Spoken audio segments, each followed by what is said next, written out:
transition fell apart. Hello, everybody. Hello. It is Friday night, and our Eberron campaign finished a while ago, so we're running a fun one-shot this week, and we have some very special guests joining us, as you can see here. Welcome, you guys. First time we've had, like, Twitchverse guests on the channel, and it's a super exciting night.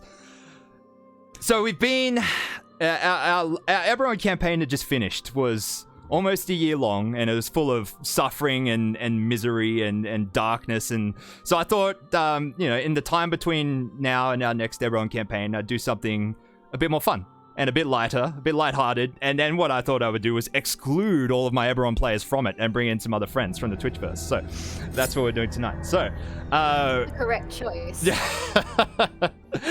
Thank you, Small Girl is Small, who is Katie here on screen, for the 12 months, for sticking with the subscriptions from the beginning of the channel. Holy crap! The blood moon just rose. Get a hype campaign. I don't think my mods are here tonight, so I'm just gonna do a quick shout out here. Bloody. Yes, give the love to Bloody. Z035. There we go. Shout out to Bloody, who will be joining us next Friday for our next special Eberron one-shot. So tune in next Friday to see Bloody on screen here with some other guests, but we'll get around to that a bit later. But thank you, Zeth, for your generosity. I really appreciate it, man, and thank you for tuning in. You are amazing. And thank you, I love you, Zeth, for the bits. Hester TM. But before we kick off tonight, let's do a round of intros and plugs, so our guests can let everyone know who they are and what they do. Starting, we'll just go around anti-clockwise, starting with Michael as an Ewok. Take it away. Hi, I am Michael, otherwise known as Michael as an Ewok. I'm streaming on Twitch, fun games of funness, occasionally D&D when we can organize it, and any musical endeavors that I choose to stream at random hours of the evening. Awesome. Thank you for joining me. And as I've been saying earlier, it's the first time I've had FaceTime with our three guests tonight, and it's been awesome. Thank you guys for joining me. So next up, we have Josh. Hi, I'm Josh, the Dreaded GM, and you can find me on the Twitch channel Dreaded GM, or all the other socials as Dreaded GM. I am very excited to be here. I'm very excited to play some D&D, and very excited to reprise my character 16. And I just noticed we have a hype train. 2 Michaels and 2 Joshes here. We do. It is a Josh Michael fiesta tonight. Yeah, it's nuts. So if you want to check out my stuff, there can only be one. Draw your sword. You can find me on all the places. Yeah, I'm very excited to be here, very excited to play, and I'm excited to see that we have a hype train in chat. So let's get that going. Yes, I'm gonna do. We'll continue with the intros because we have a little time, but then I'm gonna start the hype train madness. Yep. So next up, Michael, Dead Aussie Gamer, take it away. G'day, hi. Yeah, my name's Michael. I am the Dead Aussie Gamer. For the purposes of today, though, I'm just going to be Dag, because I feel like that's just going to be the nature of me, right? Playing in this game, I'm just going to be a Dag. You can find me running a bunch of role-playing game-related content on my Twitch channel, Dead Aussie Gamer, as well as on my YouTube channel, where I give a whole bunch of advice that I have learned over the many years I've spent playing a very ludicrous amount of role-playing games. There's a reason why it's almost impossible to find my schedule.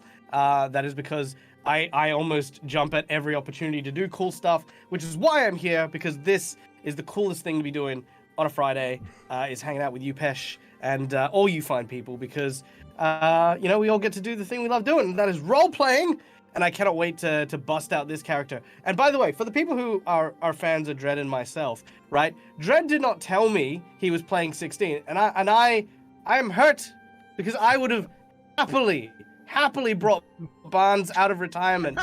I would have happily, had I known, but I hadn't. I already committed. So if that's what if anyone's wondering why that's not happening, blame Dredd. It's not my fault. In saying that, it's not my fault. You didn't hear Eberron, and the first thing that came to mind was like, oh, I want to bring back Barnes. Me, I was like, yep, 16's happening. That's happening. Obviously, the Pesh could have said no, but I'm glad that Pesh didn't say But no. in saying that, in regards to Dag's character, Dag, your character was an amalgamation of you and your players that created your character tonight. Is that right? Yes, yeah, no, that's right. Normally I would be running a game in an opposing time slot, and because I couldn't make that time slot, my wonderful players who support my channel and who do really, really cool things, they very graciously offered for me to take the morning off tomorrow. So as my thanks, I asked them to put together an idea for a character. So this is what they came up with. They came up with the Prisoner from Dreadhold. Lots of cool and mysterious stuff. Lots of little elements that kind of went into making the character, and of course they helped me out with the Hero Forge model, which I just love using Hero Forge models to help me, embody characters, and they did an amazing job inspiring what will, I hope, be a very entertaining member of this entourage of pirates, good, cool, handy people, and a robot. Yeah, I was just like, when you hit me with the background for Prisoner and everything, I was like, it inspired like ideas. It's something I could have run like for 5 episodes or something. So I had to like condense that as well as everybody else's characters into this one shot. But hopefully it's going to be a lot of fun. We'll continue. Scott, would you like to plug anything? No. No? Sorry. Watching Tales of Pesh. I think that guy's all right. So Scott and Katie over here, two of my very good friends and two of my regular players. You can tune in on Monday nights to see Scott playing Heimlich von Ustalav in the Strange Aeons campaign we've been running for a while now.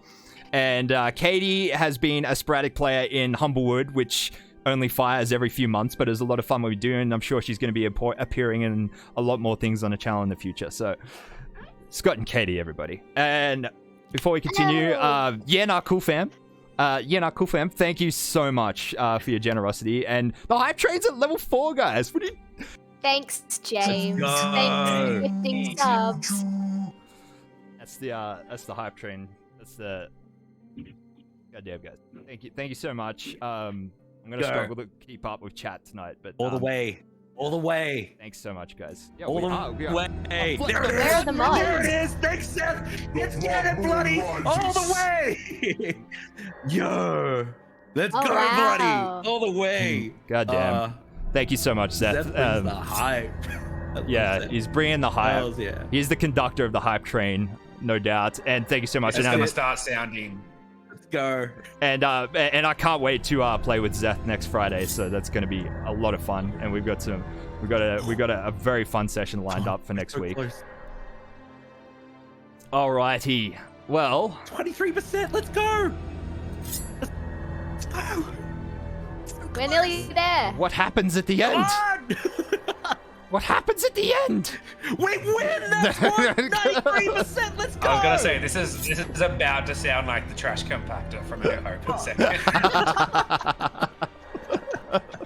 3PO! Being destroyed. Where could he be? Oh, goddamn, guys. Come on, 7%! 7%. Cool fam. There he is with the finishing blow. James. The last hit. Boy. The last hit from James. Thank you so much, guys. Cool fam. Let's Zeph, go. anyone else who contributed to the hype train, thank you so much, guys. We appreciate the support. And thank you for tuning in tonight. Trojans. This is going to be a sick session. So Trojans here was my very first subscriber 13 months ago. So thank you for sticking with me this entire crazy time. Yeah. Thank you so much. 100%. And also, guys, we extended our community challenge, our D&D hot tub stream, which will fire if we hit the it'll probably just be my head chroma keyed onto. There's a really choice picture of the Pathfinder iconic characters when they went to a hot tub one time in a comic, so I'll probably just put my head on on the warrior's head. On from one of that. those. So yeah. Hell yeah. I don't know. I think what We need a I- hot tub stream. Well, We need a live stream. I think what we need to do is we need to convince Pesh to break into a neighbor's house that's got a hot tub, right? With a Yeah. web camera. Actually, whoa. We were looking on Airbnb to try and find somewhere to host this stream. We'll find. So So- no, it If won't anyone knows happen. anyone with a hot tub, Yo, it's your boy Pesh. We're gonna go over here and we're gonna jack this car. Here we go. Hot wiring. Yeah, that's it. Oh yeah. Oh, the cops are following me. Good luck. And then I'm the on three o'clock. cops pull up and say, "What are you doing, D&D?" There he goes. Oh man, 120%, 127% on that hype train. Yeah, level 5. man. Thank you so much for Hells the support, yeah. guys. Big love. And I'll give you one last. My voice mod's been on this whole time, right? I've just been making choo-choo noises without. No. That's sweet. You got it. All right. Who wants to get started with some Eberron madness? You guys ready? I'm down. Do this. Let's go. All right. Let me just set the vibe.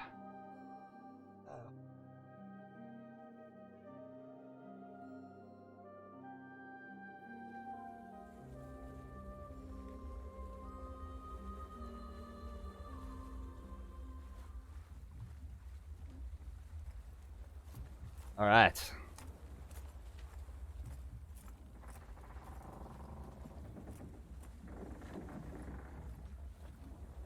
So, it is a late afternoon.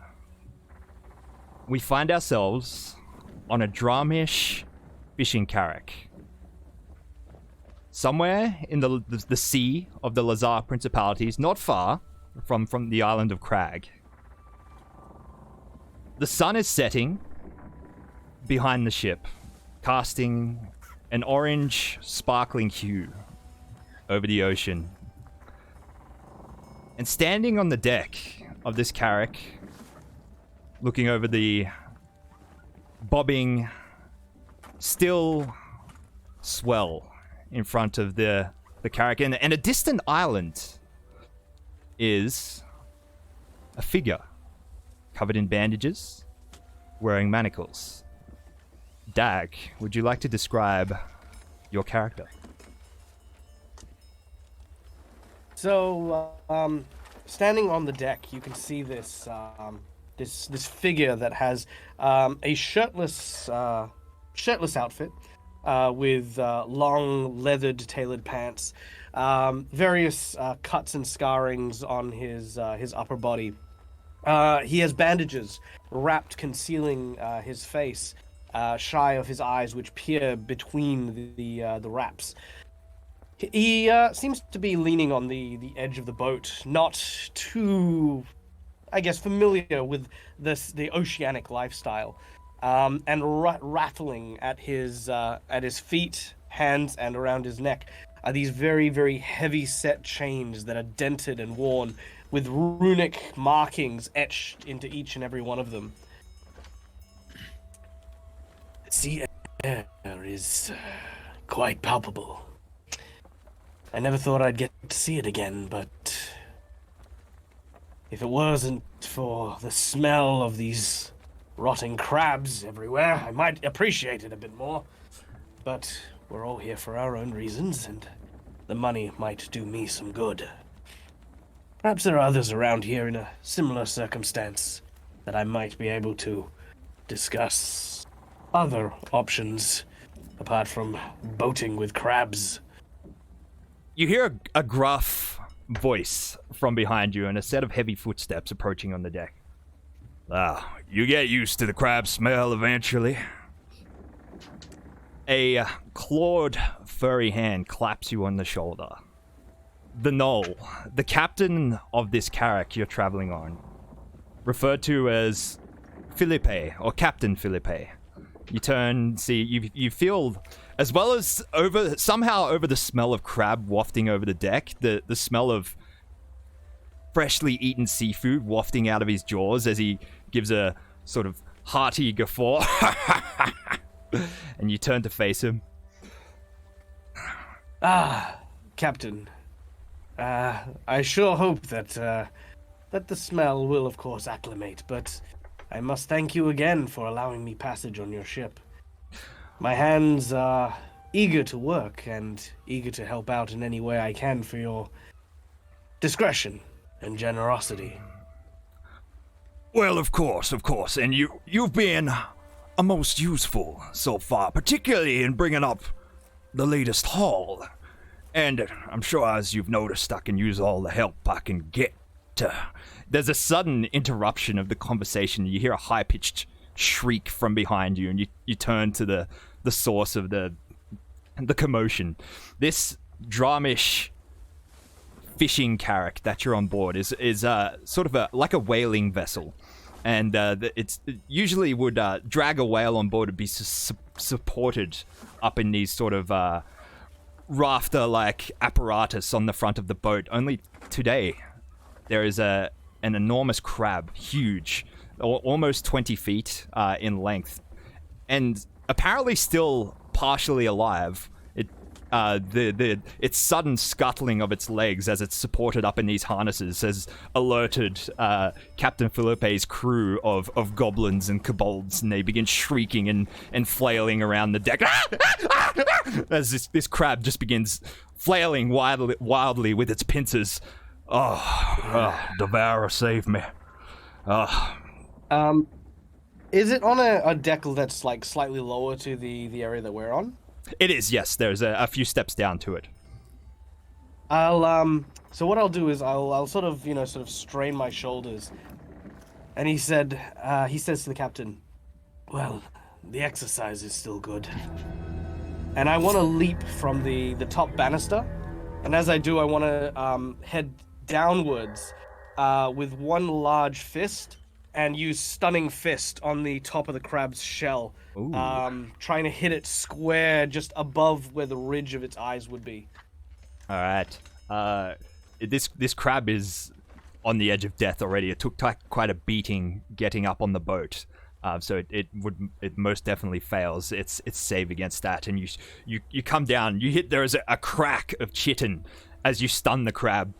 All right, now boys, get it while it's still. One of the kobolds jumps on the shoulders of another kobold in front of him, holding a boarding pike, and sort of like thrust it upwards into the belly of the crab, and with one final it goes still and limp. The claws and the legs fall to a hang.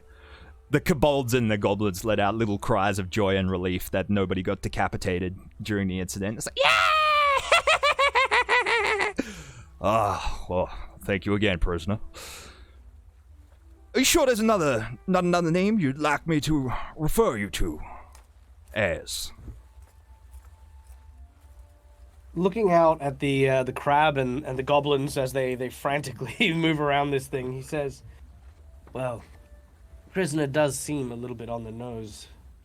What about Freeman?" Freeman it is.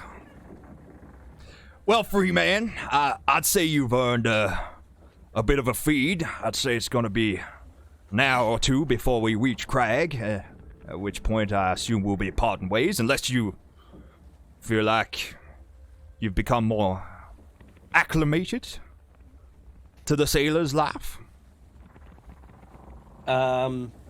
Beneath the wrapped bandages, a smile creeps across his face. He doesn't answer, but he bows deeply as he goes about trying to continue to assist the ship with the rigging work and with other menial tasks.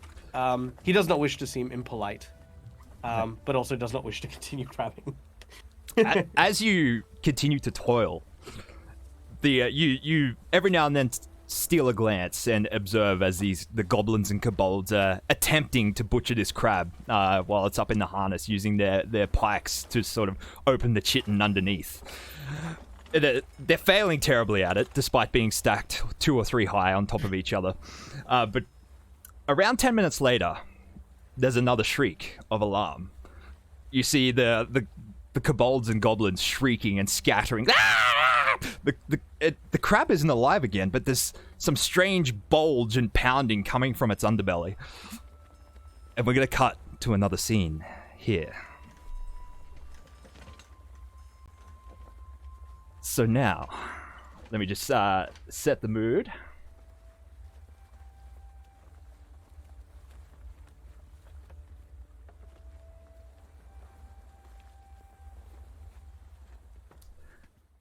we find ourselves aboard some construct of immense size. Somewhere in some demiplane, in a classified location within the astral plane. A dark but dimly lit room with a window overlooking the void beyond. And there is a silhouette of some enormous, draconic, winged creature calmly observing the chaos churning outside in the astral plane. When we hear a knock on the door behind him with a very metal-sounding clang to it, the silhouette all of a sudden shifts and shrinks and contorts and goes into some humanoid form and then turns. Yes, yes, come in, 16. The sound of metallic footfalls clank into the room. The veil of darkness is illuminated by glowing eyes. The sound of hissing pistons and cogs clanking together enter the room. How are you feeling, 16? Ready for duty. Good. Good. I see your wounds have healed nicely. The man standing in front of you. Wounded. Yes, Things break, of course. But they can be repaired. Of course, and we have the best medics on board here for you. The man in front of you, elderly, but formidable. He has a golden monocle and a lit pipe in one hand. He takes a deep inhale, and the glow from the pipe illuminates his face within the darkness of the room. He's wearing he looks like at some point in his life he may have been a soldier or some kind of warrior from his build, but dressed quite formally in his leather vest, his tailored slacks, and his leather shoes. Are you ready for your next mission, 16? Did you read over the dossier? Yes, I am ready. Good.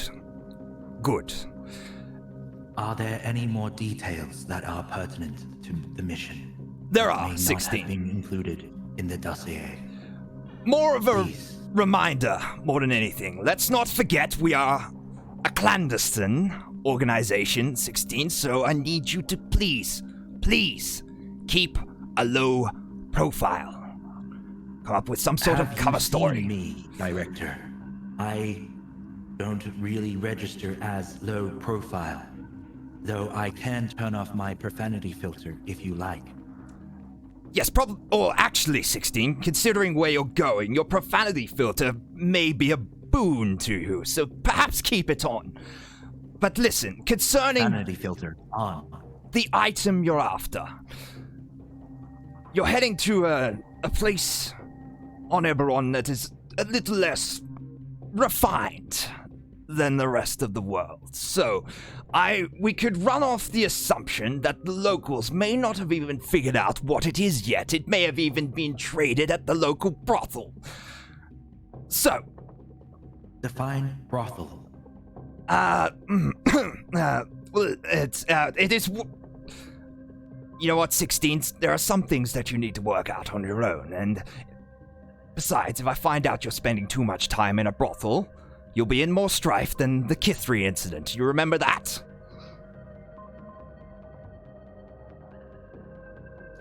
Sorry, I just missed that last bit because you. The Kithri, don't worry, you're not supposed to know what it is. Okay, it's okay. more of a on the cheek kind of thing. Log deleted.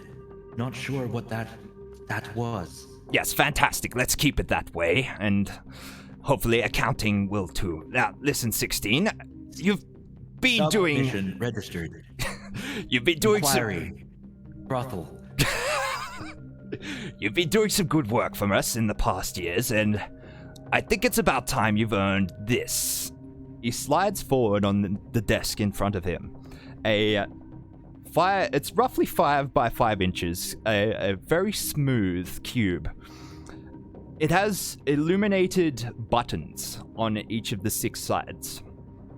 As he slides forth, it emits a little bit of a spark. Now, it was damaged when its last owner perished, so it only has 2 charges. One will get you to the principalities, and you can use the other one to gate... Well, hopefully gate back here, but technically you could use it to gate to any dimension, but preferably use it to get back here, 16. Thank you. Picks it up and inspects it. Now, I will use it well. yes, and hopefully it functions as intended. Now, do you have any more questions about the mission before you go? Yes. Why is Barnes not joining me on this mission? Barnes got rather a harsh spanking after the Kithri incident, and he's on a bit of a, shall we say, forced sabbatical. That one needs a sabbatical. Yes. Yes. Good decision, Director. Well, are there any further questions, 16? I'm still stuck on the query of what a brothel is. However, I'm assuming I will find out that on site. I assumed so as well. Well, better be going then, 16. Head to the portal room, and, good luck. I have, in fact, equipped a luck module. Thank you. Fantastic. Capital, even. He turns around and takes like a deep sip from his mug he's holding and just contemplates the void outside of his window again. 16 is going to mimic the same action, thinking it's some sort of like gesture. Just like raises an invisible cup and then leaves. All right. Hells yeah. All right, so you head to, there's a designated portal room at Time HQ so that there's no things getting sucked into places that they shouldn't be. So you head down the hall and produce the... Oh, it was a cubic gate that he gave you, by the way, which you can find on cubic. Yes. But damaged, so it only has 2 charges and will not recharge the next dawn. Okay. So you produce... Because we can assume that it has something to do with Professor Barnes. Yeah. So you produce the cubic gate, press the intended button to travel to Eberron, specifically the Lazar Principalities. Yes. All right. And the usual process of the gate spell fires up. There's a flash of light. The space around you begins to distort. You feel a funny feeling on the inside as though being microwaved. And then the cubic gate emits an explosion of sparks all of a sudden. Your panic module begins to kick in. There's something's going wrong. There's crackles of multicolored electricity all around you, and all of a sudden you, like a CRT TV shutting down, you shrink into yourself and then disappear. Ah, I love that. Hells yeah. Sick. Hells yeah.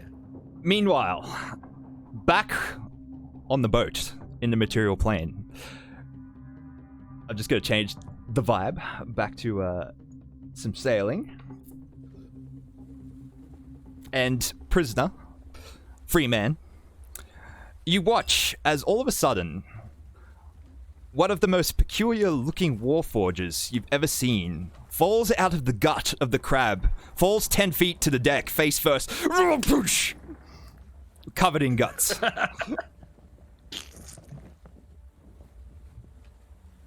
I always thought the crabs had a metallic taste to them. If this is what they've been eating, I'm not surprised. Are you still alive?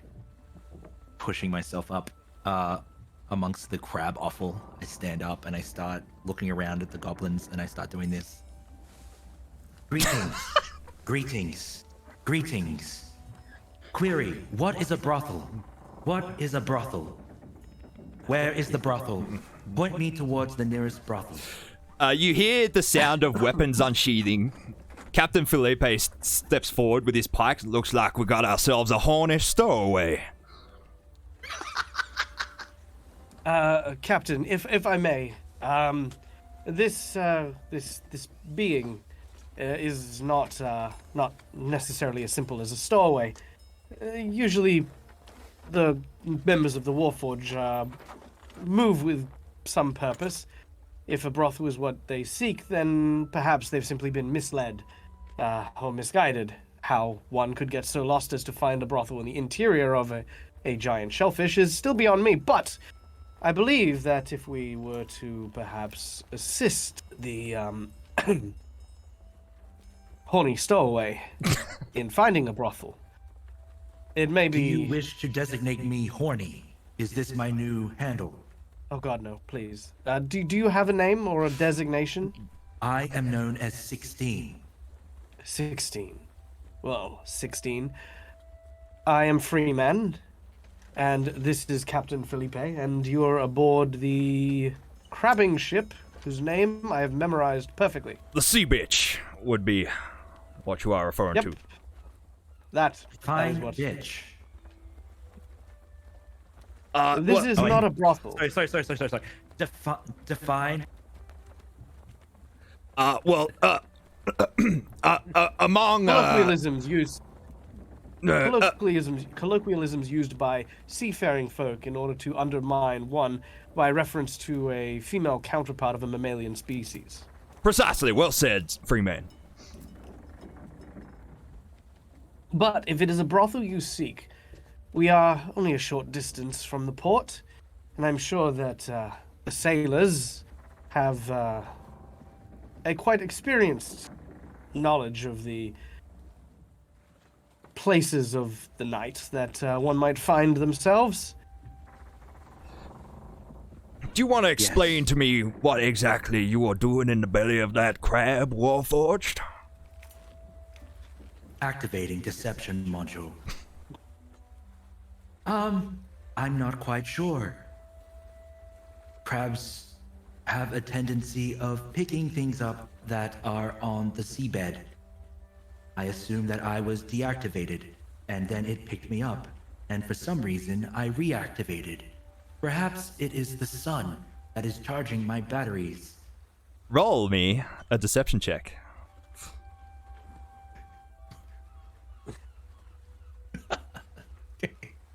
Give me a sec.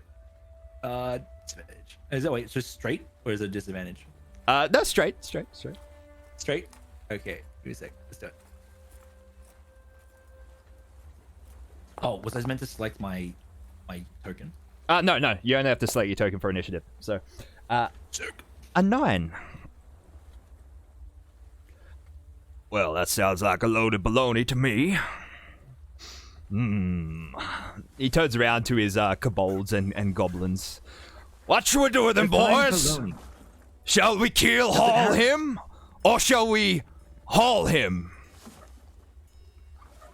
It seems to be some sort of ritual or something on board the ship. You haven't seen this yet, Freeman, but all of the goblins and kobolds all hold their fists out like Roman Emperor style, and then either give thumbs up or thumbs downs, and Captain Felipe begins to count them. He's like 1, 2, 3, 4, 5. Pick one, up or down. No, 5, 6, 7. It comes out to a 14 to 8 in your favor, 16. Well, all right. To haul, not to keel haul. Yes. Okay. You're lucky we're only roughly 2 hours out from port. Otherwise, you'd be going back to the bottom of the ocean. Tin Man. Thank you, Flesh Man. Last Warforge I had on board was a strange one, too. He had 5 fingers. We are a strange bunch. How many? 5 fingers. 5. Yes. Logging information. Warforged with 5 fingers. Ooh, roll me a history check, 16. Okay. 6. Where's my sheet? There it is. This one.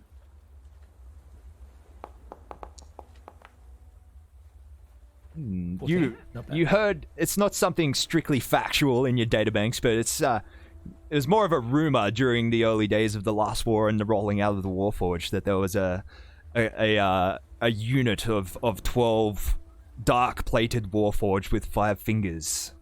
They have a special ops unit that wreaked havoc among the battlefields of Sire, but that's all you know. Hells yeah. Well, all right, boys, finish off butchering this crab. I want to be able to take it to market soon as we get to Port Kriz. Why don't you make yourself useful, Warforged, if you want to remain on board?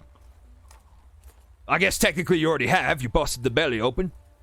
Thank you. 16's just gonna go over and just start ripping parts of the crab apart. Just like he's like rubs his chin and like nods in approval and walks past, like backhands one of the kobolds as he walks past. He's like, "Why can't you be more like him?" And then wanders off to the cabin. Freeman sort of takes a moment. It's like the smell. Oh. I didn't think they could smell worse, but when they're opened up, it just assails the senses. You can almost feel it at the back of your eyeballs, like a viscous jelly. So there is roughly 2 hours of 16 just prying apart this crab meat, and Freeman just trying desperately just to put up with this smell of fresh crab just wafting around the deck. Before eventually the deck bell gets rung, and you see the port up ahead, the Port Kriz, the capital of the island of Crag. As you pull in, a lot of the goblins and kobolds on board breathe sighs of relief as they made another voyage without dying. And eventually they pull up, throw the big ropes out and fix the boat to the dock. And you prepare to disembark. Felipe approaches you, prisoner, holding himself a very large and crimson, like the color of old blood stained Hesham sack. And in his other hand, another Hesham sack, but much smaller, and there's this very fragrant spice smell wafts over the top of the crab from that bag as he approaches you. Thank you one more time, free man, for your help, and if it suits you, I have one final favor to ask before you disembark. What say? Excellent. Well, I would scarcely like to refuse the man who has the power to throw me to the breaches.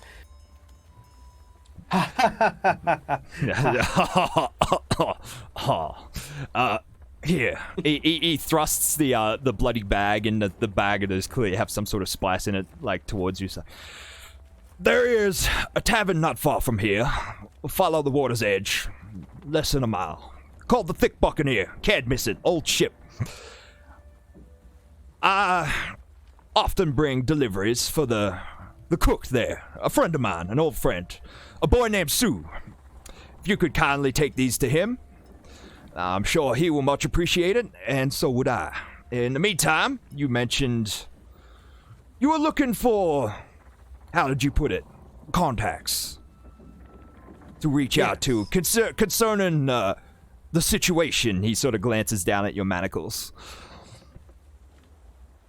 Perhaps you should ask around at the tavern. Look for a fella named Knox, and in his absence, look for a lass named Nix. Either of them should be able to help you. Friends of mine. You are too kind, but if I am to make a delivery, am I to accept payment to bring back to the ship? I mean, I'm pretty Johnny for cash. No. Sue has already sought me out for this, so this will be fine. But here, for your troubles, he hands you a small dowry of 50 gold pieces. This is most generous. Thank you. Well, I should probably be best preparing for disembarkation. I will, of course, help unload the cargo once we arrive at port, and then I will make my way to the Thick Buccaneer, as you request. Fantastic. And if you're still there after dark, perhaps I will be there for a refreshment.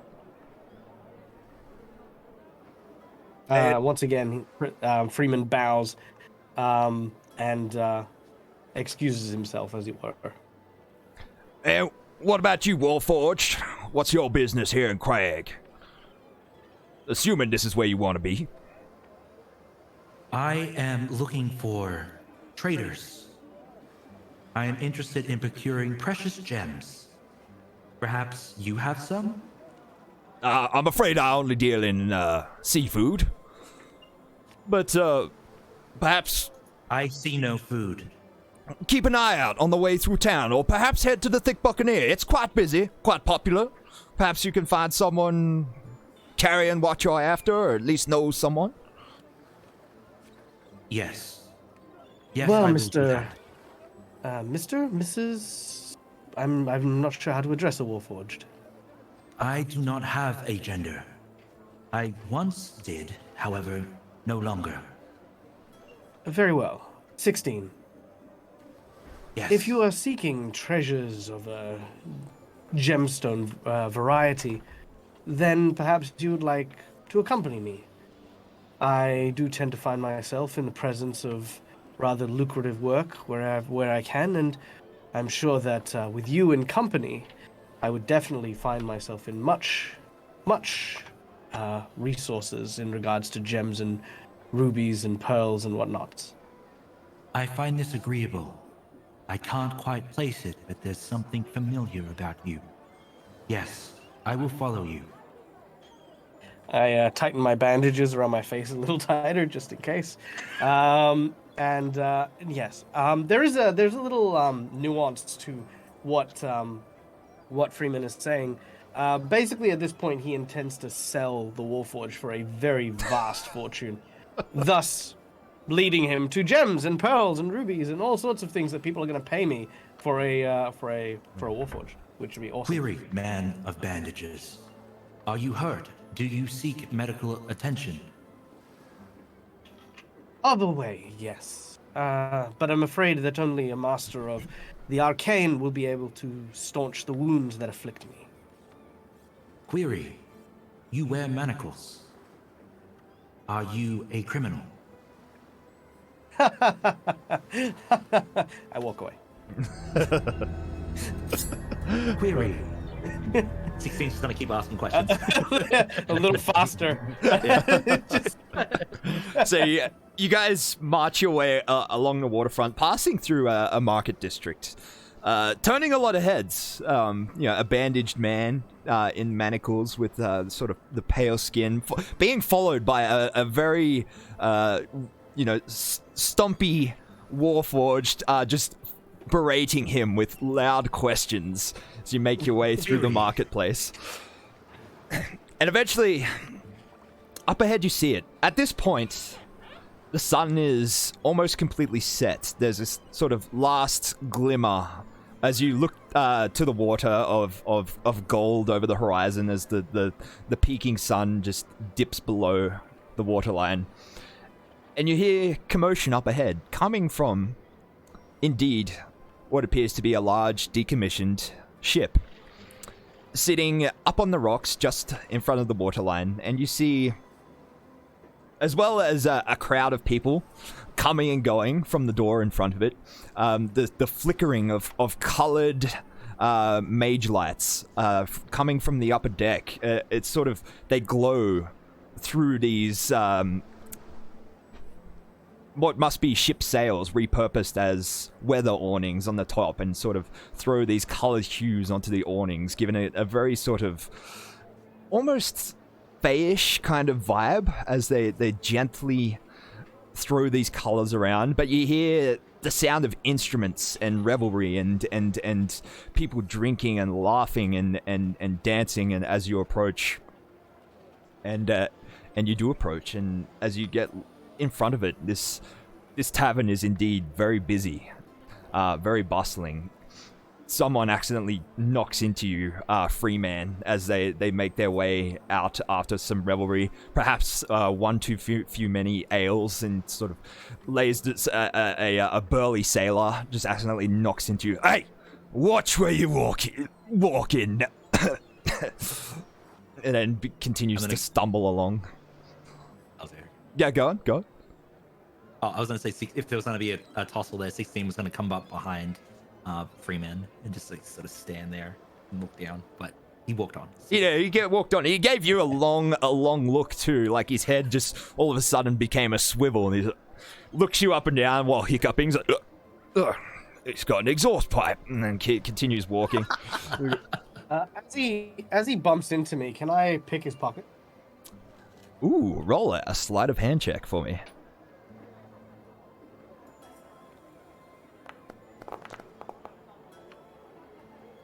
Oop, I think I rolled it twice by accident. That's all right. The first one is 12. A 12. So against his inebriated passive perception, that is a success. You procure 5 gold pieces. Yes. I have a passive of 16. Could I comment on this? Oh, you saw it go down then, for sure. Yes. Yeah, hells yeah. One sec. So, you are a criminal. Well, let's say I'm an opportunist. And, of course, any person that inebriated, it would be immoral for us to leave them with such a heavy purse to potentially put themselves, their health, and the health of others at risk.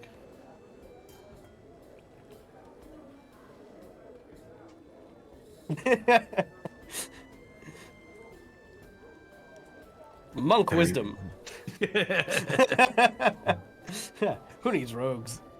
The rainbow lights are just flashing now, trying to compute that logic. As we enter, I'm going to look for the bartender and make my way over and order a couple of drinks. All right. So what do Warforged drink? We don't drink at all. However, if you'd like to offer me something, I could try drinking. 16's gonna look around the bar and start looking for very inebriated people and start to pickpocket them. Okay. All right. So as you've walked in and you've kind of like split off after Freeman's comment. So 16, you've diverted straight for the table. So as you walk in, you've walked into the lower deck of this ship, repurposed into a tavern/restaurant. The bottom floor doesn't sound as loud as the ruckus coming from the upper deck. So down here, it's quite a chill vibe.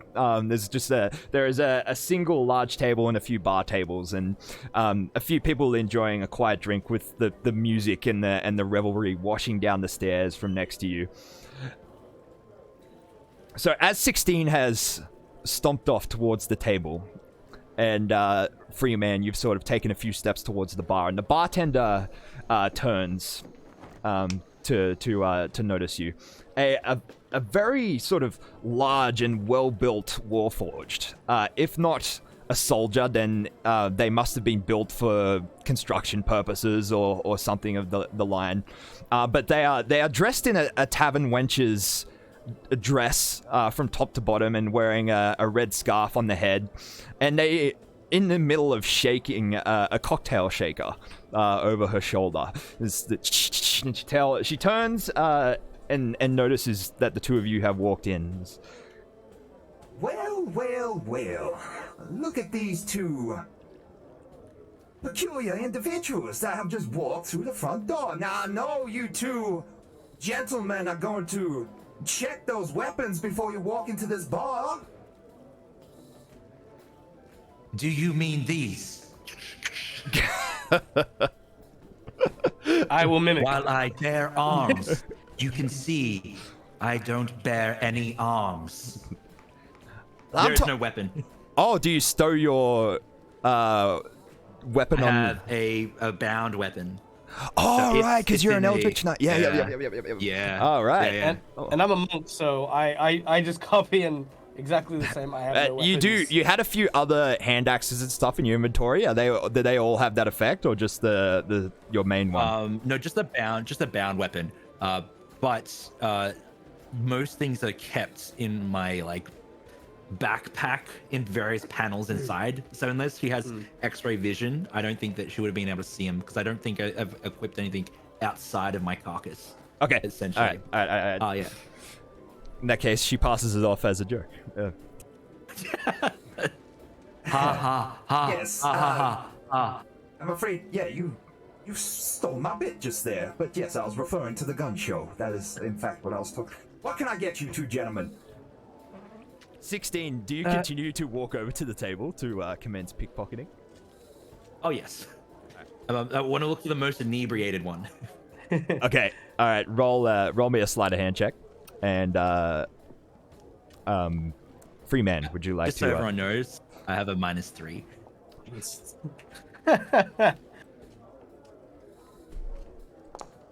A 0. So, as you're conversing with the bartender, free man. What can I get you two? So I'm going to talk to the bartender, but what I want to do is very surreptitiously. Can I see 16 kind of like reaching for this guy who's like clearly like looking at them, trying to steal their. If you were monitoring him, then yes, you would have seen it. It was pretty blatant with his roll of 0. Yeah, I mean, just passively, not actively like staring at him or anything like that. Yeah. What I would like to do, if I may, is I would like to order the house ale and a bottle of something that a fellow Warforged might enjoy, and bring up the fact that I was looking for a man named Sue. But what I'd also like to do is I would like to use my Arms of the Astral Self and create like this kind of very, very faint like ethereal hand to knock a mug off the table next to the guy that 16 is trying to pickpocket, almost spilling the ale, preferably over their person to maybe give them an advantage. Okay. Action. All right. Help action? Yep. All right. I'll allow that. 16. Roll another sleight of hand check. All right, sick. Let's do it. Come on, buddy. In before. We haven't even started 10. the whole big brawl. That was exactly what you needed. This guy, also quite inebriated. Somehow, 16, you managed to slide your giant Warforged fingers like into his pocket. And, let me just roll my loot table here. All right, sick. You procure a small pouch with 17 silver pieces inside. Nice. Hells yeah. Okay. Not I'm gonna bring it 62 back. pieces? Bring it back to Freeman. I have stopped him from purchasing further drink, therefore not harming anyone else. Huh. Oh, are you giving me the gold? I'm giving you the 17 silver pieces. Yeah. Oh. Excellent work. I shall commence further pickpocketing from inebriated patrons. Maybe commence what wait now? until we. Oh, hello. Yes. Your patrons are inebriated. By logic given by Freeman here, the further inebriated they are. Free rounds on the house for everyone. There's a cheer goes up from the small crowd of people in the downstairs bar. It's like, I'll put like I'll put 10 gold on the counter and look at the Warforged, hopefully breaking her train of thought as they say. And real quick beforehand, Sue is the person we're looking for. We have a delivery from Captain Felipe. They extend a hand and drag the gold across the bench. Well, that's mighty kind of you. You can find Sue just around the corner, just there in the kitchen. Thank you kindly. Come on, 16. One moment. Query, what is your designation? Oh, to the bartender? Yeah. Well, I assume you are asking me my name right now. My name is Hoist. Well met, Hoist. Yes, Query, well why met. do you wear clothes? Well, I wear clothes for the fashion, of course. Query, what is fashion? Well, fashion is looking good and feeling good. Query, do I look good? You look fantastic, darling. Thank you. Now I feel good. I must be fashionable. You indeed are fashionable. Wow, look at that exhaust pipe there, and the armor plates and the aesthetic. I love it. It's very, very, very last war. Hells yeah. All right. I'm gonna nod. Freeman. What's next?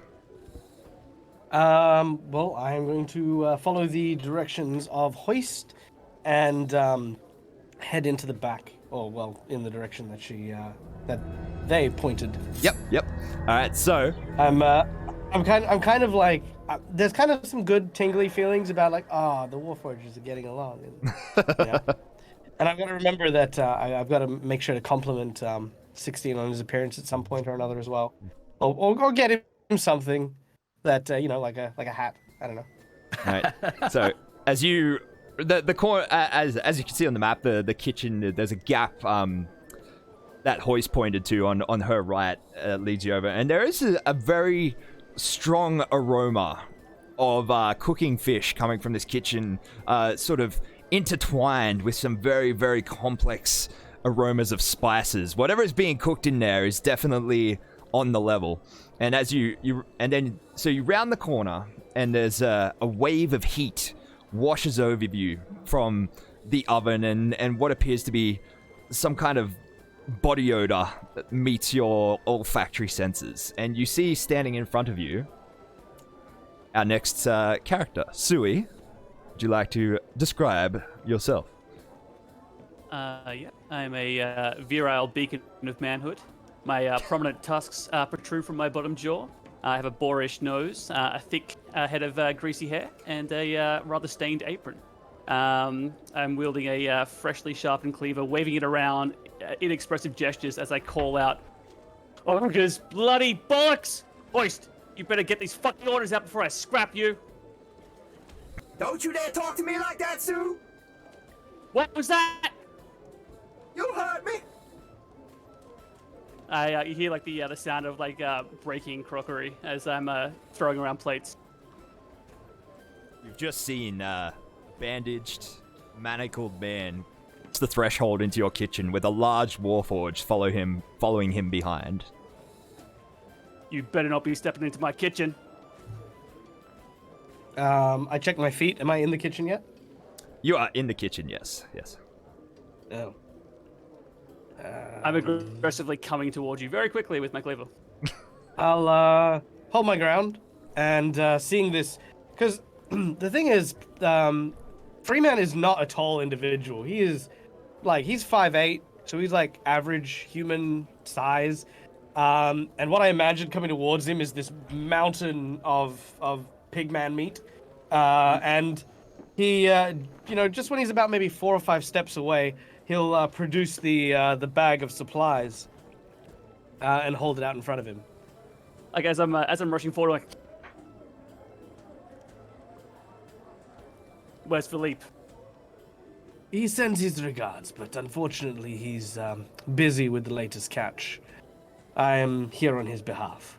I kind of like eye the bag, and I look down and see what I can see from the top. I then reach out my hand and kind of like flip the lid open just to have a look what's inside. I shake my head. So he's done it again. So you get a look inside of it as well, Freeman, and the large stained sack appears to be, at least at first glance, a very large part of the flank of a cow. Must have been on board the ship for at least a few days. It smells a little foul. And meanwhile, the other small Hesham sack is full of, indeed, what appears to be saffron, perhaps mixed with some other sort of exotic spice on the inside. I quickly take the bag and start rummaging through the goods back on my table over here. Statement. I like your hat. Query. Are you fashionable? What's that, Tin Man? Are you fashionable? You look good, but do you feel good? I look. I turn around and look back at the bandaged man. I'm like, what are you and your Warforged Humper doing here? Well, him I cannot explain entirely, but for the most part, he's harmless. In fact, I was hoping that I might be able to ask you a few questions. I'm seeking a few noteworthy individuals, and you seem to be quite knowledgeable about town, especially if you know the travelers, such as Felipe. I may know a few people. Well, Who are you after? I'm And, looking for... Back out the door. I kind of like, point towards the door. Like there's a clearly defined like chalk mark across the door frame. Of course. I'll turn, but as I turn, I imagine 16's like literally behind him, and he's just like, sorry, no, just my left and then your right. If you just, yep, that's it. Yeah, just squeeze past. Thank you. And I'll step past 16 awkwardly, and then turning my attention back. I'm looking for an individual, or two individuals, in fact. A man by the name of Nox and a woman by the name of Nyx. Is this speaking to Hoist or Sue? To Sue. Okay, right. If one of them's about, they'll be upstairs. And do you know anything of these individuals? I've simply been told that they may know some information about what I'm looking for, but I wasn't entirely sure on their characters. I haven't really been given much information. Look, just talk to the manager upstairs. Ask for the general manager, Nox or Nyx. They'll be there. Ah, you're too kind. Thank you. I go back to rummaging through my supplies as one of my pots overboils. There's a loud sloshing noise. It's like it's cascading over the burner and onto the floor. You should reduce the heat on that. I'll reduce you, mate. How? Oh my god. Is this one as useless to drow in daylight? Well, when we made acquaintances, he was rummaging around in the entrails of a crab, so... Right. Yes. Right. But I'm not as crabby as Sue. Ha ha ha ha ha. I think you'd best be taking your toy soldier with you upstairs. Come 16. I'm sure that Mr. Sue has a lot to get back to. Lead the way. Nine hells, that was weird. Right. Well, upstairs to the general manager then. Hopefully there we can find exactly what we're looking for and get you your gems. And I pat him on the chest. Clank, clank. Alright, so you move back out to the bar area and then head upstairs to the upper deck. As you emerge up the stairs, the cacophony of laughter and revelry and music gets louder and louder, and you pass out up onto the upper decks of what once would have been just the main deck of this carrack once upon a time, now repurposed into a very swanky outdoor mezzanine kind of bar area. As you glance up and down, there is currently a band of bards playing away on the stage that would have once been the poop deck of this ship, and with several tables laid out in front of it and a very large bar. And at first, there doesn't seem to be a bartender. You're like craning your neck, like looking around, and then all of a sudden a very small goblin sort of pops her head over the top and like reaches up and places 2 drinks up on the bar and then pops down below again. And then you glance up and down among the revelry. What would you like to do? Who would you like to speak to? Is there anyone that looks like maybe they're like, I don't know, bossing people about, or kind of look like they're keeping an eye on things? So as you glance up and down the bar, there's a lot of colorful characters around, but one in particular stands out to you. There is a blonde-haired man with almost shoulder-length hair. It appears to be, he's sort of standing with this very confident stature and laughing at some joke either he's told or someone else has just told. Nox, would you like to introduce yourself? Sure thing.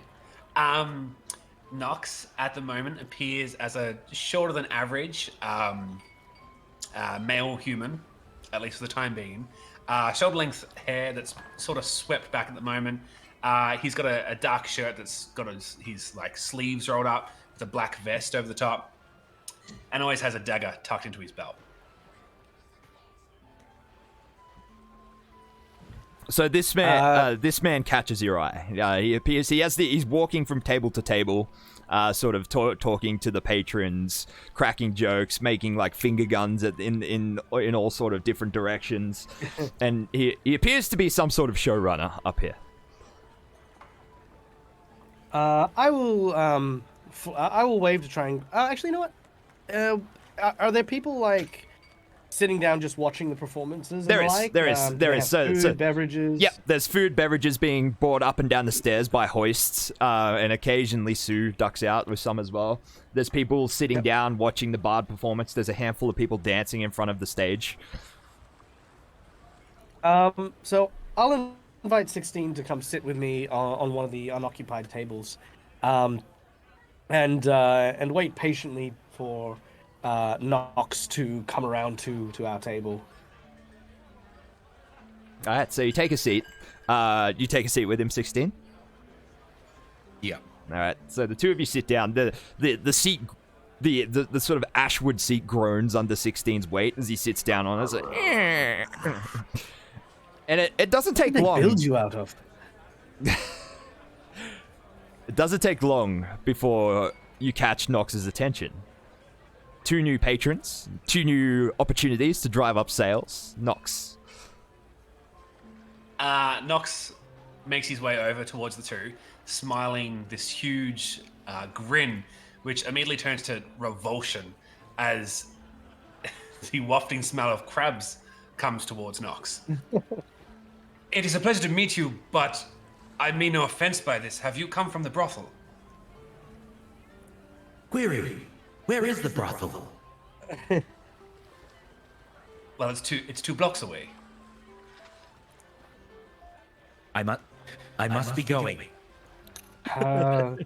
Well, yes. Please, will you lead the way?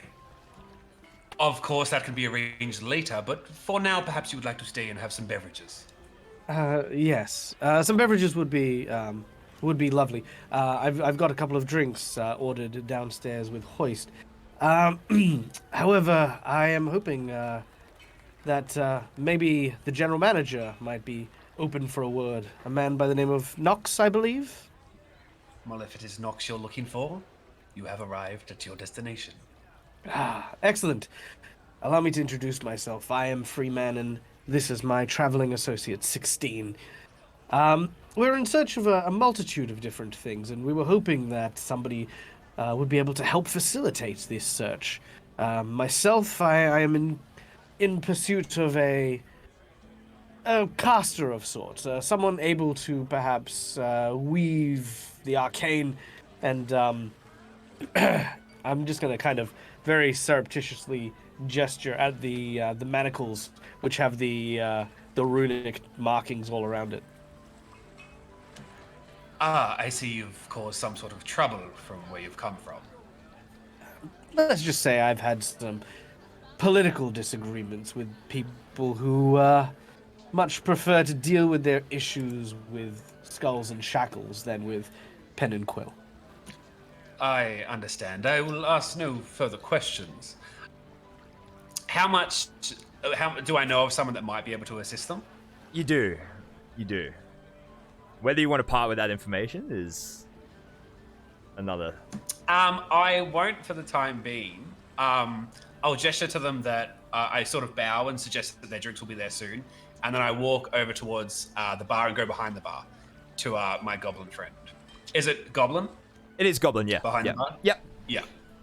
So you approach the goblin behind the bar. She's at this point, she's not serving drinks. She's sort of stepped up on the rail behind the bar, and she's got her like arms crossed, like leaning on the bar, and in some sort of very, very lighthearted and jovial conversation with an orc sitting across from her. Katie, would you like to introduce Grunt?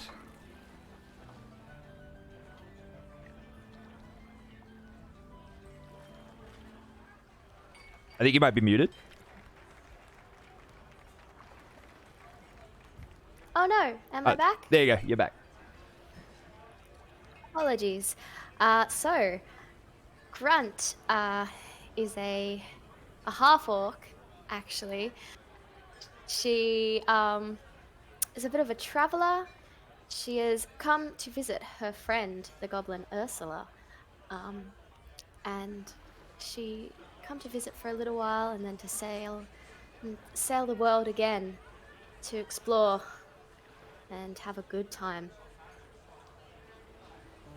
Right, so as you approach Nox, Ursula, the small goblin who is acts as a bit of a mother figure to everyone who works at the tavern, is sort of like slaps the bar and like laughs heartily at a joke that Grunt has just cracked. Turns to consider you, Nox, sort of walking over. So, what is it, Nox? As Nox arrives, Nox snaps his fingers and his hair grows a little longer and he turns into Nyx. And he sweeps up next to Ursula and grabs like a tea towel and starts cleaning the glass.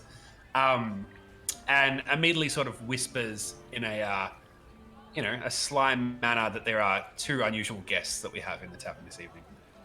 All right, so Freeman. I'm kind of okay with Grunt being there since they seem to be friends. Yeah. Freeman and 16, roll perception checks for me.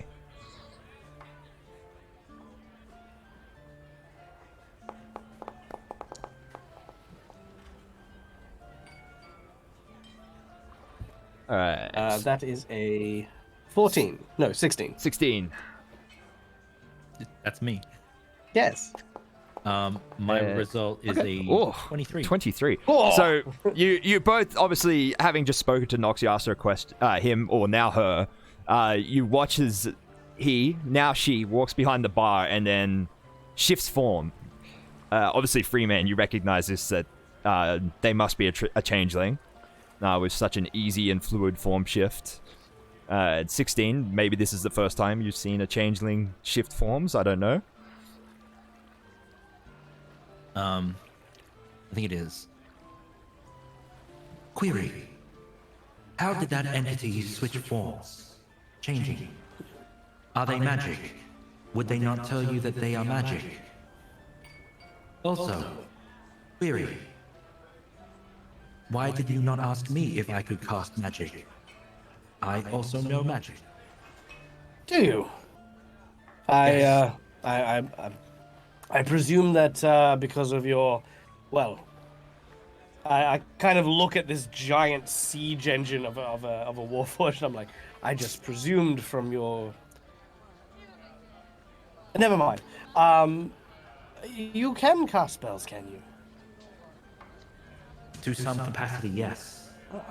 Well, perhaps you might make something of this then, and I will actually show my manacle. What this is basically a series of high yield explosives, which are pretty much on the verge of detonation, were it not for some damage done to the actual runes. Ideally, they would be disarmed by a caster, specifically the caster who would have applied the chains, which of course is not possible at this present moment. But yes, that is the nature of the manacles. Each of them containing that one around each wrist, around each ankle, and around the neck, which he explains. Can I do an Arcana check on those? Yes. And also, you can see that one of the eyes is also kindly cycling through rainbow colors as well, which kind of indicates that he's thinking about something else at the same time. Well, they are. Sorry. Nox. That is a 13 Arcana. Now, Nyx, roll an Arcana check for me. I'd say 16. I'd say we're just from observing the runes on these manacles. it kind of confirms that they do have explosive properties. But not something that you've seen before. Nox, Okay. you simply you don't recognize the explosive properties of the manacles, but you do recognize the fact that these are House Kandarak runes on the manacles. Cool. Yes. I'm gonna look back to Freeman. And what of Nix? Did we get the name? So sorry. Not you, next. you don't. Yeah, you don't have the What name of their involved? new form yet. Although, could I come to that conclusion because I I'd was say supposed to look for yes. Nix or not? I'd say you would definitely put 2 and 2 together, and yeah. Okay. There are some creatures, 16, that have unique and extraordinary abilities. Like yourself, for example. Your robust form is something that people observe rather than inquire about, for it is something witnessed. There are many with other traits of similar variety. Elves, for example, are very perceptive. Dwarves are quite hardy individuals. The shape changes, such as those of the changeling kind, prefer to exist in a form they feel most suited or comfortable with. Though some use their abilities for other means, I think that this individual here is simply comfortable in the skin that they are wearing. So this is fashion, then. Yes, you could say that. Very observant.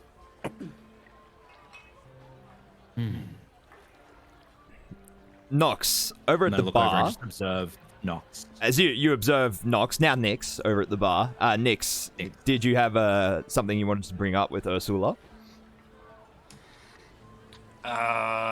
Nothing in particular at the moment. Okay, you were just ducking behind the bar and adopting the persona.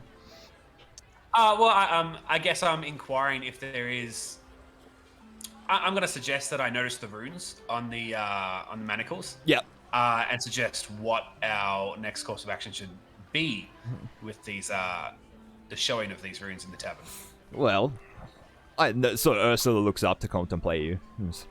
I'd say as long as they're paying their bill, they're welcome here, just like any other motley crew that passes through. Don't you think, Grunt?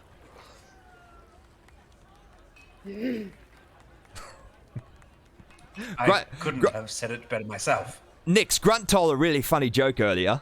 You should have heard it. Have me in stitches. I would love to hear. What do you call man with no hat? A hatless man. Yes, it's very funny. Nox sort of gives you Nix- a very firm, wide-eyed look, Nix, as if to say you should definitely laugh. I look and I find it hilarious anyway, and laugh hysterically. Ursula wanders over to the table to 16 and Freeman. Is like, can I get you two gentle sirs anything to drink tonight? We're waiting on a couple of drinks from downstairs, but if you have anything snackish, maybe something without seafood. I think Sue was expecting a shipment of meat tonight. Maybe there's something I can get him to whip up for you. You're far, far too kind. Right then, I'll be right back. I'll go check on those drinks from Hoist. And, One moment. Yes. Gems, precious stones, crystals, anything of the like. What do you have on offer? I'm afraid we don't have anything of that nature on the menu because they're not edible. At that moment, as they ask about gems, Nix reappears and says, well, we don't have gems, but we do have peanuts, and slides a bowl of peanuts onto the table. And immediately slides in next to 16 to sit down at the table as well. Fantastic, Nix. Keep him company, will ya? Of course. As Nick sits down, there is something that I want to do kind of quietly beneath the table. I, having seen Nox shapeshift and assume that they are a changeling, am now on guard, but I'm trying to keep kind of my composure. Looking around, I want to see if there's like any kind of loose boards or anything, or loose bits of wood that I could rudimentarily turn into a shank just where I'm sitting. Well, the furniture, the tables and chairs out on the deck are actually quite ramshackle. So, with enough effort, you could probably break a splinter of wood off the chair or table you're sitting at. Sure. I'm going to use the leather in my boot to kind of just catch like something in the floorboards and just sort of break it. The idea is that it's kind of like the gun under the table kind of scenario. Yeah. Okay. If something were to happen, I want to be able to act very quickly. Okay. There is good reasons for this. I mean, I was just like, damn. Yeah. Okay, I have to deal with that. All right. But for the most part, I'm going to keep the same demeanor I had, Query. during the whole thing. How do you know which form to take to make yourself comfortable? I choose to use whatever form I wish to have at that time. I'm not sure if you want me to maybe do an insight check or something like that to see if there is the uncomfortability with the whole deal with looking for something on the floor or anything. But more or less, Nyx is going to transform back into Nox because that's how they first met the characters. Okay.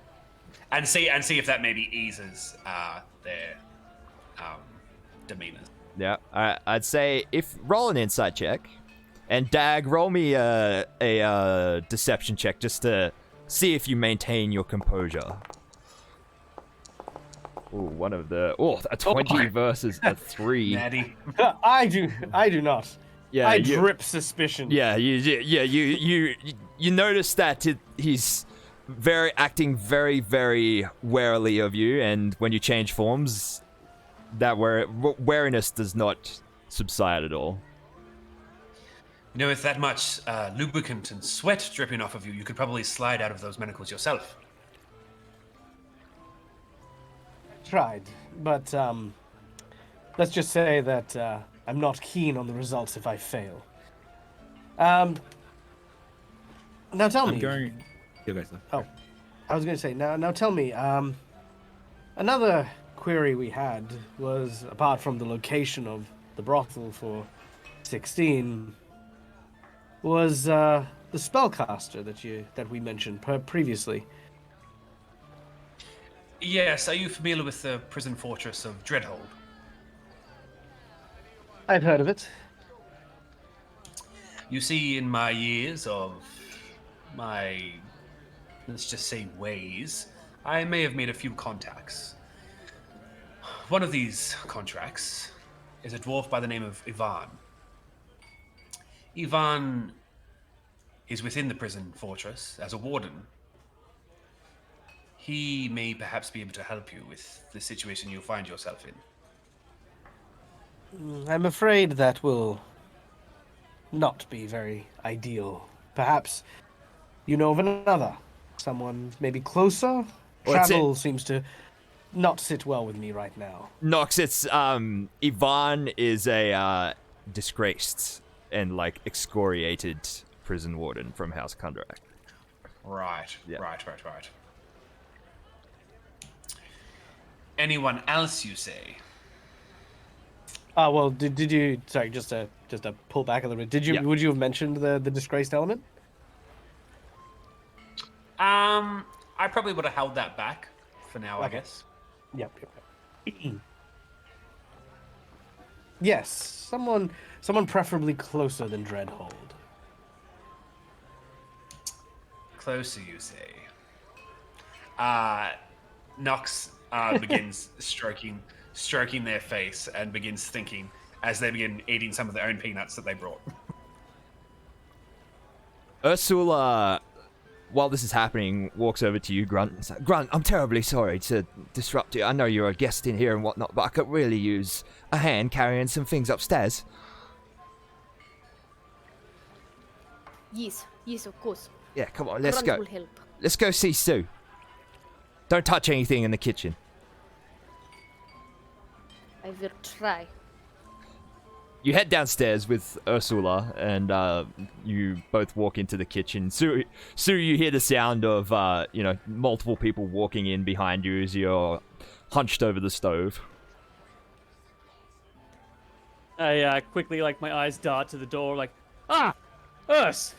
I kind of, like, hurry over to the bag. Look what I got! And I show her the bag. Oh, you got the meat, Sue. That's brilliant. Oh, you bet. Actually, we got Just some. imagine what I'm gonna make. We got some strangers upstairs, some first timers, asking for some meaty snacks. If you got anything, he's not big on the seafood. If you know what I mean. What? So he's a vegetarian? I'm not quite sure that's what it means, Sue. He's asking for meat.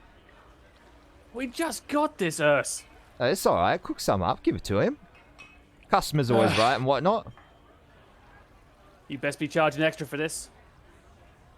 I move over towards the chopping block and I start, cutting up some very fine portions of the partially rancid meat. Sue, have you met Grunt? She's been staying here a few days, but I don't think you two have spoken. I look over towards the door. Is she inside or out of the kitchen? Have you walked in the kitchen, Grunt? I think I walked in the kitchen. I kind of like shake a little bit. I'm like, Urs, you know the rules. Oh, sorry, Grunt. He gets real mad about people coming in the kitchen. I see. I will step out. I step back. I kind of like, as soon as like the, Grunt passes the threshold again, I kind of like relax and I'm like, good to meet you, Grunt. It's good to meet you too, man named Sue. It's actually a boar named Sue. Boar man named Sue. I look over to Ursula. I'm like, shrug. And I go back to start doing a really quick sear on both sides of this this meat that I'm cutting off here. The three of you. So are you planning on killing them? Are you planning on killing them with that meat? Oh, no one gets sick from my meat. It's all delicious 101. You hear like Grunt's gonna side eye Ursula. Ursula just kind of like shrugs and does like a little micro nod. You're interrupted by some sort of commotion upstairs. But meanwhile, while this conversation was happening, Nyx / Nox, 16, and Freeman. Nyx nibbling away at the peanuts. Sorry, it's back to Nox now. Nox nibbling away at the peanuts that you presented at the table. You slipped into the table with some purpose, I believe. Yeah, I imagine that maybe we're having a bit of a conversation now and I'm feeling a bit more comfortable with them. I mention my dwarven contact one more time and suggest that they're no longer associated with the prison system and that they are familiar with breaking out of restraints and things such as what Freeman is currently finding themselves in. I see. Well, maybe a dwarven friend will do. So they're not at the Dreadhold. In which case, where can we find them? And I will reach into my bag and pull out 20 gold and slide it across the table. Nox looks at the gold and then pushes it back. 16 will take the gold. I'll just stare at 16 for a few moments, and I'll do it again. I'll put another 20 out, but this time I'll put my hand between 16 and the gold as I slide it across the table. Mostly because I understand that 16 has some processing trouble, and I just don't have the energy, or Freeman doesn't have the energy to try and explain what's just happened here. Yeah. So it's just. Very well.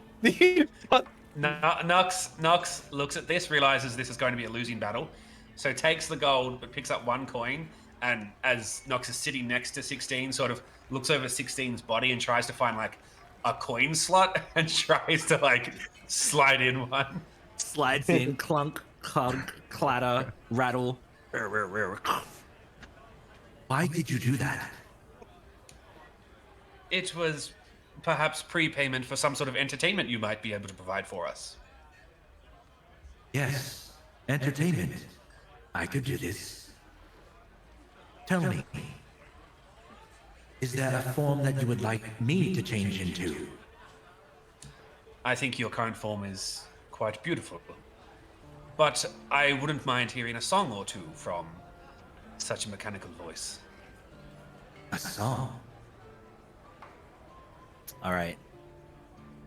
Rainbow lights start filtering through and waving, and then 16 eventually comes upon a log that he has, and he starts singing this, or they start singing this very beautiful elven song that sort of like just weaves and waves, and the notes seem very precise, almost too precise, as he keeps like hitting those notes and then going up and raising and dropping.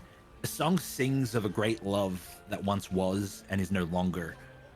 Two lovers that were split across a massive time, and one lover of these two lovers wanted to bring back or reacquaint that love so much that they were willing to go against the very laws of life. And then it comes to the point in the song where the tragedy essentially says that they can no longer be together because the lover that tried to bring back or reunite the love went too far, and it was, and that's where it ends. That the chase of reunited love was too much, and now it just ends in tragedy. Yeah.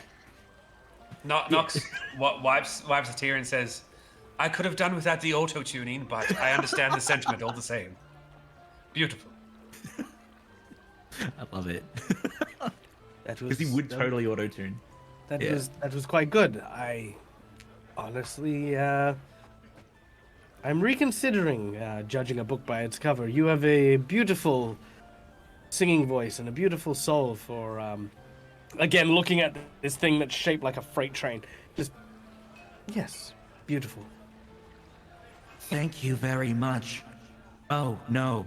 Auto-tune mode. Error. Stuck in auto-tune.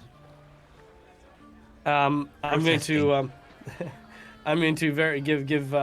give his neck a quick jab and see if that helps. Ah. Nox is very much liking this. There is a sudden commotion from the west end of the deck. As you guys walked up the stairs earlier, you noticed there was a door. There is the front end of the upper level of the ship that what once may have been the captain's quarters or some crew quarters has been fitted into some sort of office. It has a roof and everything and has been closed up until now.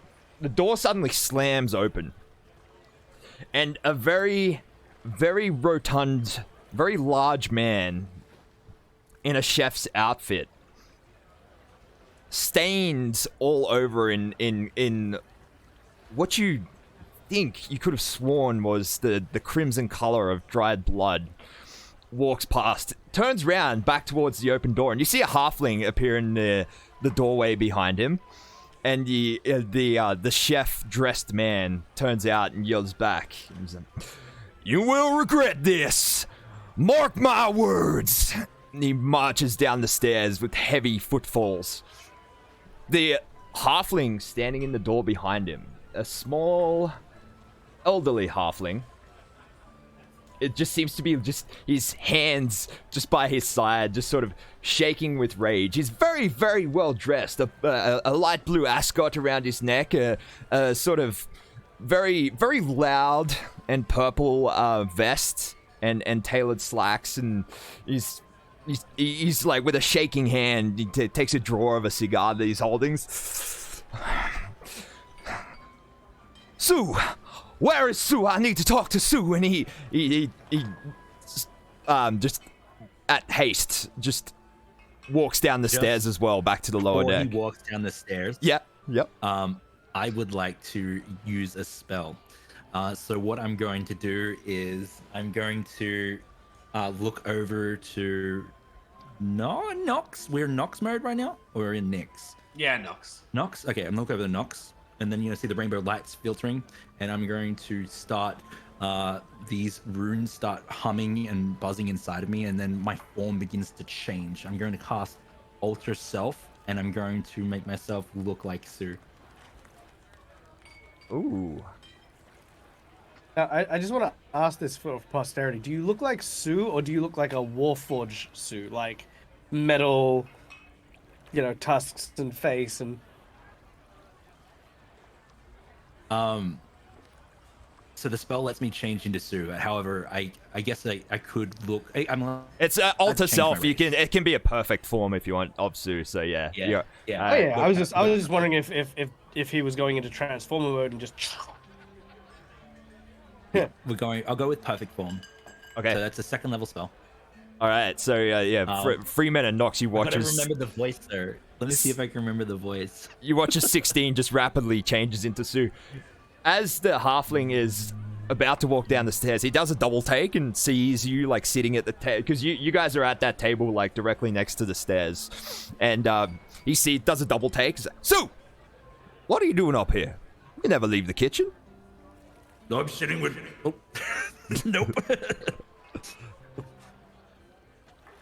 Still auto-tune mode. Yep. I'm sitting with the patrons. Enjoying some light bartering. Does Alter Self change the voice as well? It does, but I think the problem is I can't remember it. Yeah. So roll to see if you like pull off the attitude that Sue delivers. The mannerisms, attitude. Roll a performance check. Okay, let's do it. I have a red hot 1 with this. 11. So, yeah. Well, all right. Who's manning the kitchen? And Grunt and Ursula. Nox. Who are your... Sorry, I don't know if I know them, actually. I'm not sure.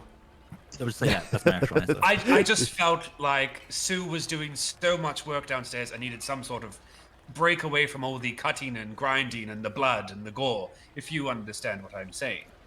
Oh. And kind of gives, like, out of the corner of Nox's eye, gives 16 like a wink. Sue's gonna wink back. He sort of still has like this weird look on his face, like this is very peculiar, but it walks over to the table. Well, all right then. I'm sorry, I didn't see you there, new friends. He looks over at Freeman's.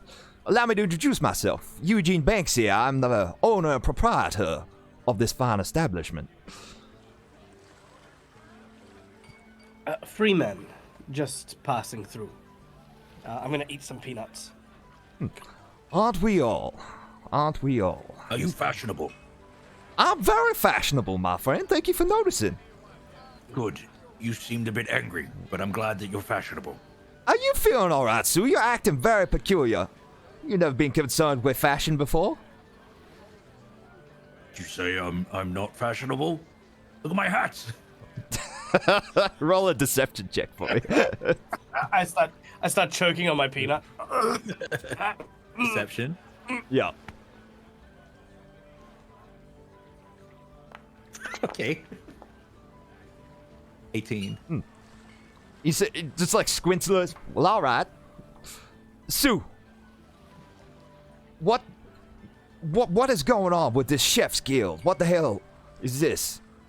It started as simple offerings to buy the restaurant. Do you know these crew? This chef's guild? You ever had anything to do with them? No. Well, that's good. That's very good. Well, what do you think I should do about it? I'm afraid they're gonna do something Hostile. Fight back. Fight back. Well, I'm more of a lover than a fighter, Sue. Maybe we could... Then sell the restaurant. But I do not want to sell the restaurant, Sue. Restaurant is our home. Then you either fight for your home or you sell the restaurant. There are no other conclusions. Ooh, 16. Roll a persuasion check for me. Can I be back in like 1 second? Yeah, go for it, dude. Oh, yeah. Persuasion? Yeah. Okay. Oh boy, apparently I'm really persuasive. That's true. Your words have moved me, Sue. Meanwhile, downstairs, the commotion, Sui and Grunt, that you heard was, the chef, yelling, and he yells his way down the stairs and stomps straight out the front door. You guys sort of stick your heads out just in time to see him leaving. And then you hear some brief shouting from Eugene upstairs. What do you guys want to do?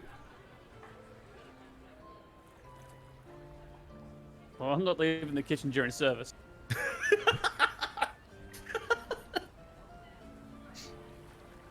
Ursula sort of like sticks her head out. It's like, oh, that sounded serious. You see that? That's that chef that's been coming round and trying to make Banksy sell the place. I'm his crusty ass. Where's that fuck? I kind of like stick my head out as well. Do I like? Obviously, he's like already gone. He's like his ass has already like hit the back door. I'm just like, you fuck better not come back. Oh dear, I better go. I go straight back to cooking. Right, it's like, then you wait here, Sue. I better go see what Banksy's getting up to upstairs. Grunt, you want to come? Or you want to keep Sue company?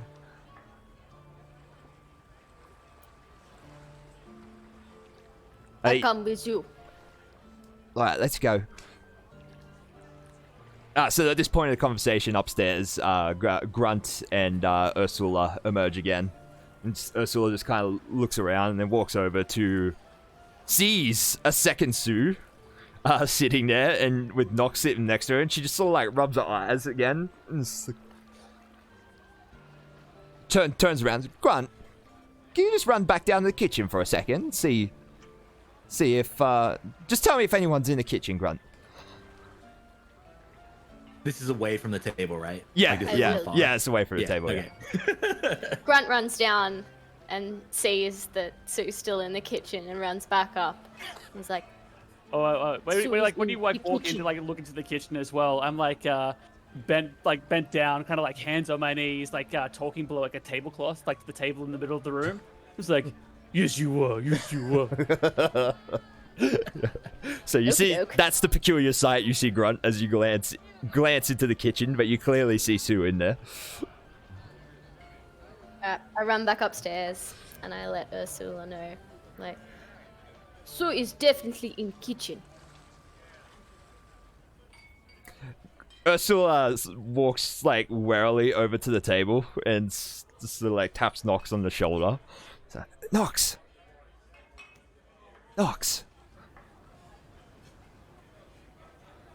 There's something fucky going on. That's not the real Sue you're sitting next to.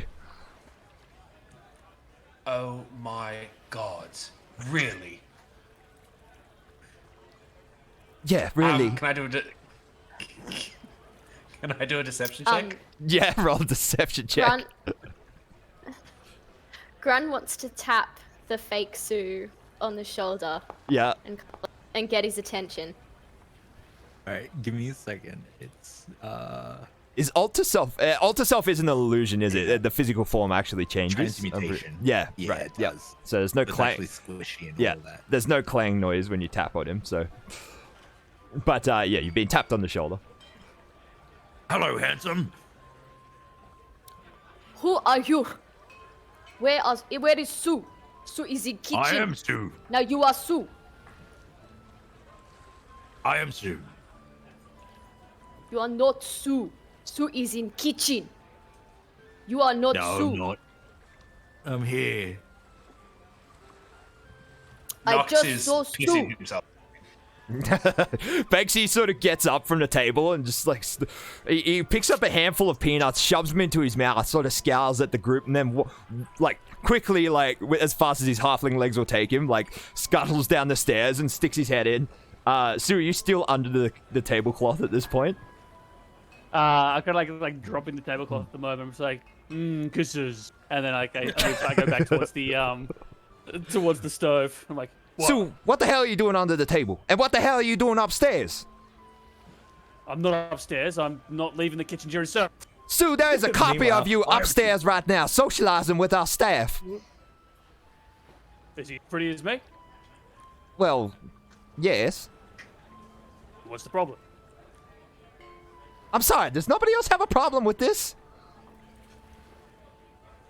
Look, if you come back upstairs, I turn around and like I have several dishes like in my arms, like ready for service. It includes the meat. He has this look on his face. It's like the audacity. He's like, I do not serve food, Sue. Listen, Sue. Well, where's bloody Hoist? I'll grab Hoist on the way. I'll grab Hoist on the way out. Sue, the Chef's Guild has been harassing me again. Do you know anything about this? Those fuckers, what do they want? They've been trying to buy me out. Now they're trying to, I don't know, stand over me or something like that. He's making all kinds of threats upstairs in the office right now, and I'm scared, Sue. I'm scared. Get Yankee shot and fairy fire. Right. Where at, fucker? Well, he's left now. I get my cleaver, and I'm like, I pick up the pot as well. I was just cooking in. He sort of like rubs his chin for a second and thinks about what fake Sue, what 16 just told him about defending her home, and he's like, maybe we should go pay them a visit. Maybe we should. Upstairs. All of a sudden, there's a flash of light from up above the deck where the awnings are. A explosion of heat washes over everyone at the bar. There's like screams and cries from the guests. They're like, "Oh, what's happening?" And as the group of you at the table look up, and you see one of the awnings has been burnt away like a tissue, being just immolated by flame, and a man descends through the hole in the awning that he has made. As he descends through, you see he's dressed in what appears to be a chef's outfit, although it's not that same chef that just left. He's skinny to the point of being malnourished. He's wearing a dark colored chef's outfit, and he's holding a flaming spatula. And these flames are sort of washing over his hands as well as he sort of arms out to the side. And you notice he has an aberrant dragon mark running up the length of his right arm, and sort of cackles as he lowers his way down through the awning.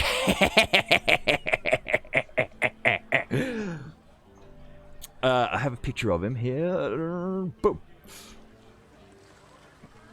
At the same time, all of a sudden, several other figures pop up from the sides of the deck as you see grappling hooks all of a sudden latch onto the railings, and you see what must be, it looks like there's 5, 6, 7, maybe 8 people dressed in chef's outfits climbing up and pulling themselves up onto the deck. People start panicking and running as this flaming aberrant sorcerer is descending, setting fire to the awnings. People are rushing out to get over the stairs, some of them like running in all directions as these chef mercenaries pop up onto the deck. They sort of run in one direction, a chef pops up, so they run.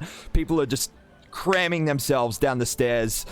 From the kitchen, Sue and Banksy, you hear this commotion. People start like just screaming and running out the front door, and we're gonna take a 5-minute break right here, guys, and we're gonna roll. Hells yeah! I forgot to change the "Be Right Back" screen, so it's gonna have the characters from our last Eberron campaign on it. So, oh no, I pressed something. Whoops! Sorry, scene change too early. But Stick around. We're going to take a 5-minute break just to sort of recharge our batteries, and we'll be back in 5 minutes. See you soon.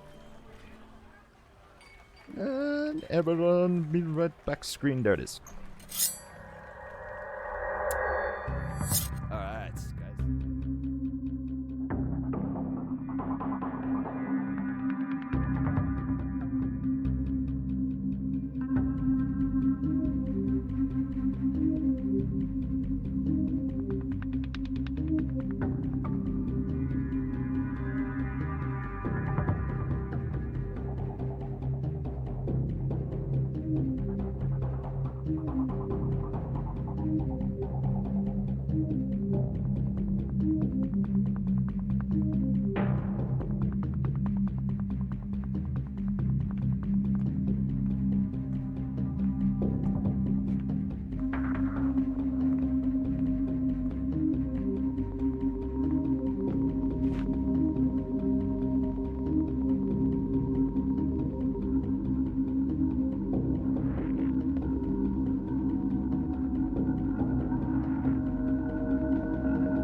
the stinger transition. Here we go.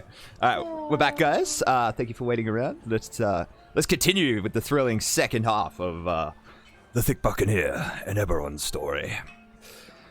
So, Damn, boy, he's thick. I meant to set this up during the break, but I was too busy falling. But we will, unless there are any objections, unless anyone has anything they'd like to do, should we roll for initiative? Absolutely. Just about to say, as he was like descending down, Yep. I wanted to look over at Sue/16 and sort of look at his sort of, large figure compared to this slender figure that's come down. And I look at him straight in the eyes and say, never trust a skinny chef. And then I duck underneath the table. I want to try and hide before the battle starts. Oh, okay. All right.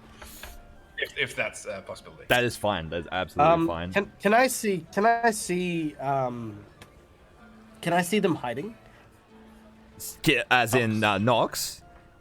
Yeah. Well, he's sitting opposite the table for you, so I'll say it's pretty obvious that he ducks underneath the table, yes. I suppose, yeah, I maybe said it to both of them. Never trust a skinny chef, and then duck, so I suppose they would have seen. I'm gonna try something. And you can go with it or you can resist it if you like. As they duck underneath the table, I would like to unfurl some of the loose ends of my bandage and basically roll it at my feet as they're ducking under the table, because it is a portable hole that puts them in an interdimensional space. That is handy. Do I immediately fall into the interdimensional It is space up to you. now? It is up to you. I'm not trying to trick you into it. It is quite an obvious thing, but you might step on the scarf thinking, oh, it's just a scarf. And then as soon as you discover, oh, it's like a little cubby house, like a little tiny little cubby hole. And then, that's kind of how I imagine it happening. I see it, and my eyes go wide, but I don't delve into it. Okay. Yeah, All right. I'll just leave it there. It's there for posterity. Cool. And cover. So, guys, so select your token on the map and then roll for initiative. Hey, I should roll initiative, right? Ooh. Initiative.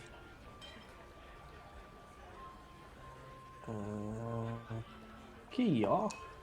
I love rolling initiative on 16 because he has a -3. I have no token currently. Oh, yeah, sorry, I'll drop your token on the stairs as a placeholder. Yep. Boom. There you go. Sweet.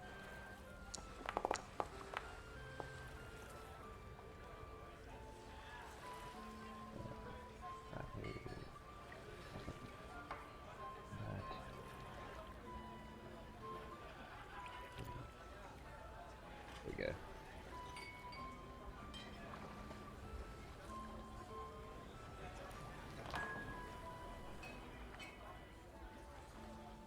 All right. Oh, and I like just what you've for named our these guys. for our visitors to the channel, so we use the variant rule that initiative gets re-rolled every round, but it happens automatically, so you don't have to manually do it. Okay. All right, let's go. I see you. All Roll up my right, so sleeves. this is happening downstairs. Sue, the chef from earlier, the highly rotund man, sprints. You're standing sort of at the threshold to the kitchen with Banksy, and you hear the sound of screaming as the front door is sort of pushed back the other way, and this chef just barges through a crowd of people brandishing an enormous wooden spoon. And you see him, he sprints past you. Oh, wait, sorry, he doesn't go past you because it's right next to the door. He sprints to the left and goes straight up the stairs. So you see that. So that's his turn. And Nox, it is your turn. Awesome. So we're at the table there. Am I able to sneakily dash from underneath, or not dash, but run from underneath this table to the next table and try and get up in the grills of the main spatula wielding dude? Oh, sorry, I forgot to step. So the the dude with the flaming spatula is currently flying, and he is and he's still 15 feet above the ground at his position where he is. All right. Can I maybe then, am I able to dash over to here, or just slide underneath the tables and try and kneecap this guy that I'm directly on top of? Yep, sure. So roll a stealth check as you dash over there. Because you're a rogue, so you can do cunning action for that. Is that right? Yeah. Yep. So let me do.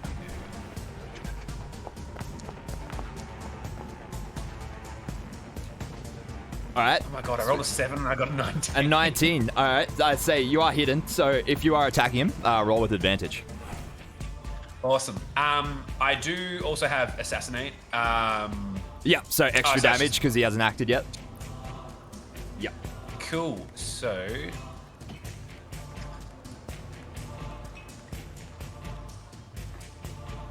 Alright. So I'm gonna pull out my rapier, I guess, and swing straight for his knees. Well, no need for the advantage roll because you got a crit. So. Yeah. 14 damage straight up. It doesn't kill him, but it incapacitates him. You slash like straight through his knees. You take out his tendons. He sort of like just collapses in a heap next to he's sort of like just landed over the deck, and you've just sort of like ducked underneath, slash across the knees, and he just drops into a heap and starts screaming, gripping his knees. Excellent. All right, is that all, Nox? Can I actually use my offhand with my dagger to try and finish him off if he's fallen to the ground? You used your bonus action to hide, so you won't be able to. Oh, yes. Yeah, cool. Yeah, that'll be good then. All right, sweet. So, yeah, so this one is incapacitated. Boom. All right. His buddy next to him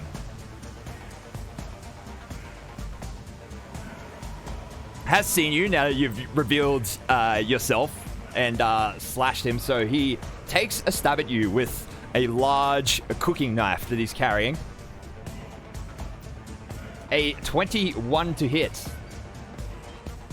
That'll hit. That'll hit for two piercing damage. Piercing damage. All right. I'll take that. Actually, can I use my reaction, uncanny dodge? I kind of smile up at him and sort of dodge out of the way and just take a graze on the side of my arm or something. Done. Downstairs in the kitchen, Sue, what do you do? I am definitely just like so angry about another chef just barging into the premises. I start raging, so yeah, absolutely rage. And then I call out the hoist, I'm like, kitchen's fucking closed! And I start sprinting up the stairs. Cool. Do I catch up to him at all? Yeah, it'll take... basically, it just takes your movement to get to the top of the stairs, so you still have action bonus. Yep, cool. So I can do one attack round, can I? Yeah. Yep, sweet. All right, so I'm going to hack with my cleaver twice.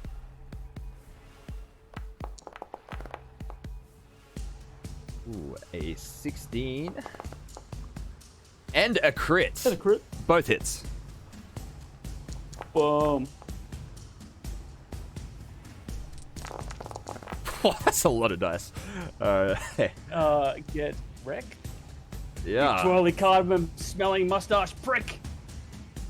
Alright, Am I so hacking at you? boom. Boom. Yeah, you hit him with two brutal, deep hits. Lacerations come out and slashes of blood flicker over the deck.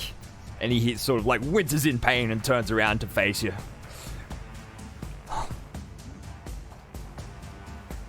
Grunt, it is your turn.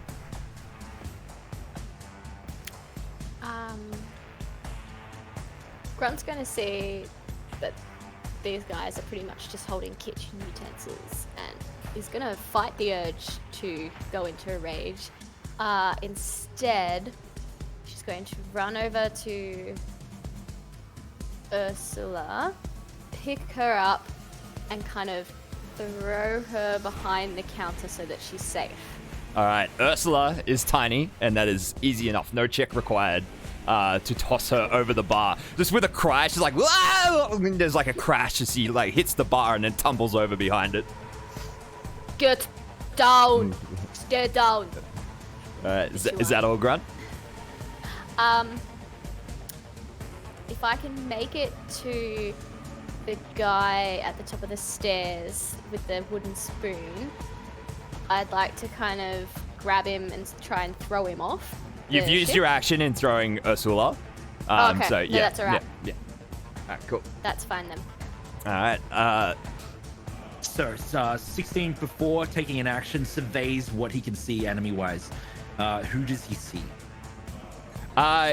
Pretty much everything up on the deck is in sight. So you've seen along. Cool. So I can see the flying one? Yeah, where you're sitting at the table, you see two. You saw the two jump over and one drop as Nox took out his knees. You see the three over the other side, and you see the flying one. Okay, cool. So 16, still taking the form of Sue, is going to summon their weapon, and as they do, you start to see it digitize. Hard light construct starts to appear in his hands, and as they do, you see a giant hammer start to lick into view. Fire licks up its form, and it's an anvil essentially on a stick. Firelight blooms out in all directions, and then 16 points over to the flying one. Time to bring the pain. Woo woo. He's gonna point the hammer that way, and as they do, the belly jiggles of Sue's belly, and then you're going to start to hear these approaching trains coming from the hammer. I'm going to cast Jim's magic missile at first level at the flying one. All right, go for it. Now, Jim's magic missile has me roll for each dart a spell attack, so I'm going to be rolling 3 of those. Cool. And 2d4 per hit, is that right? 2d4 per hit, unless it's a crit. Nat ones, which I just got, is bad. Oh, no. Okay, so I got a nat 1, which means that what you see as this comes out, not used to the altered form, my hammer swings from side to side, and each train pulls out of the station of the hammer and starts circling back and explodes on 16. Oh, no. Yeah, so I also need to make concentration checks for my alter self. Yep. So I'm going to make those now, and 1 for each dart. So I only take 3 damage, though. Okay. Which is pretty great. So that'll be 11, and then concentration checks for each, which will be I get to make them advantage. Oh, sorry, I meant to be doing this. I accidentally rolled outside of the forgery. That's 11, that's all 13, good. And then the little. Oh, that's right. I need to do this as well. And then there we go. All right, cool. So I'll just take them. I'll just take the first 4 rolls as pairs. So you got an 11 and a 13 for the first 4 roll, 18 and 28 for the second one. So, is that so? Is 13 a pass? 13 is a pass because they're only 1 damage each. Yep. Cool. Yeah. All right, and how much damage on the one that hit? So none of them hit. All 3 darts explode on me. Oh, I see. So it backfires in all 3. All 3. Oh, wow. Okay. All 3 do 1 damage to me. Oh. Yeah. Okay. That's my turn. All right. He sort of cackles out loud. It's like, you certainly bought the pain. And I'm not fashionable. The chef that jumped on board over on the north side of the deck, an elf woman with pink hair, jumps up on top of the bar. She has an extremely large chef's knife. It's, Final Fantasy sized, and she sort of like even seems to struggle like under its weight as she climbs up onto the bar, but she like stabs it into the top of the bar. This bar is now under the jurisdiction of the Chef's Guild. Kindly clear the area, please. The flying mage, the flying aberrant dragon mark bearer, after cackling at 16's misfortune, begins to swirl his flaming spatula around. He sort of does a pirouette on the air and then points it down at the deck. A bead of fire emits from it, flies down, and then explodes right here in the center of everybody as he emits a fireball. Oh no. Oh shit. Oh boy. Everybody roll reflex saves. I really wasted my uncanny dodge on that 2 damage.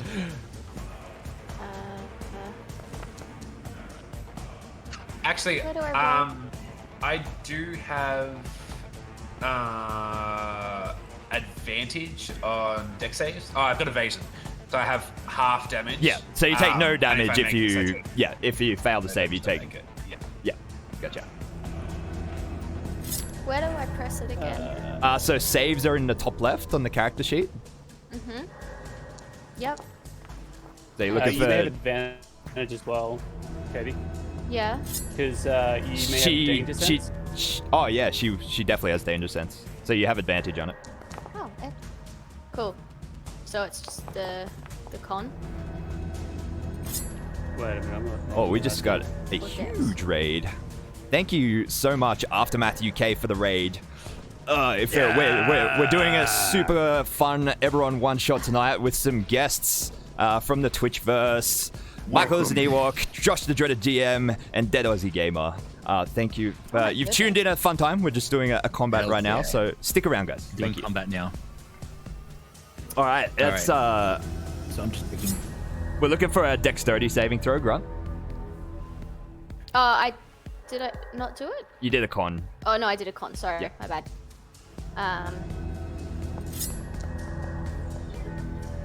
A lot better. All right, sweet. So, Grunt, you have passed. Sue, you have failed. Nox, you have failed. Freeman has passed, and 16, you have failed. Anyone? Oh, he rolled. In reaction to this, Yeah, go on. fireball exploding out, licking up everything in its vicinity. 16 is going to take the hammer and then just bring it directly in front of them and tap it on the deck. The belly of Sue jiggles once again because it doesn't look like 16, and I'm going to cast Absorb Elements, giving Okay. myself resistance to fire damage. Awesome. So you take half. So you'll take what the same damage as everyone that passed, which is 8 Resistance, damage. yeah. So 8 damage if you passed, or if Right. you have resistance. 16 damage for everyone that failed. Fire Right. damage. Fire damage. And then I also have to maintain concentration on Alter Self. Alright, So go. was it 8? I'll take 8 It damage. was right? it was 8. Yes.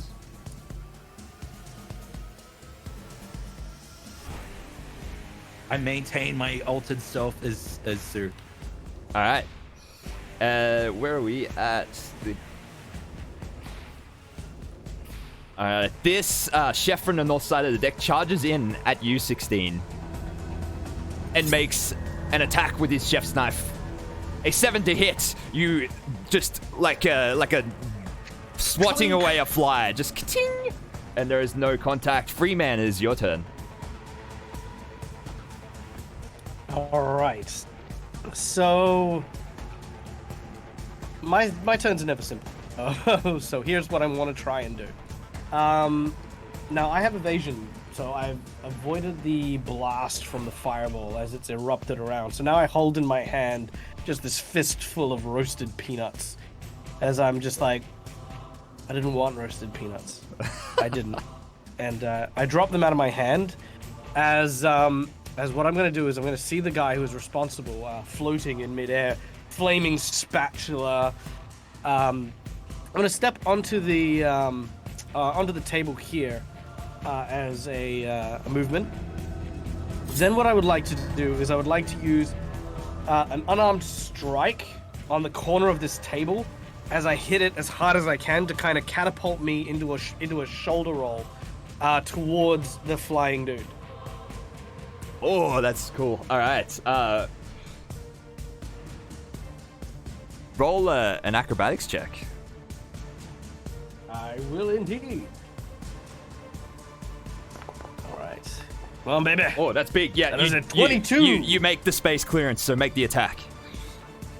Nice. Now, here's what I want to do for the attack. As I make my way within proximity to the flying individual, I would like to continue that shoulder roll into what is an axe heel kick, tucking my head down and bringing the ball of my foot down, literally towards like the shoulder blade of this flying wizard. But I'm going to use my astral form or astral arm, which, as part of my attack, I can create it as a 10-foot range, and I want to apply crushing to it. So the idea is not only will I hit this dude with 2 lots of force damage when I make the attack, but I will also knock him downwards by 5 foot, I believe, when I smack him. Okay. Yes. And then if I do hit, if I get a critical hit, I get advantage against him till the start of my next turn. Cool. There you go. All right. So that is the whole bunch of things. So unarmed strike against this dude. All right. An that is 18. 18. He, in reaction, casts shield.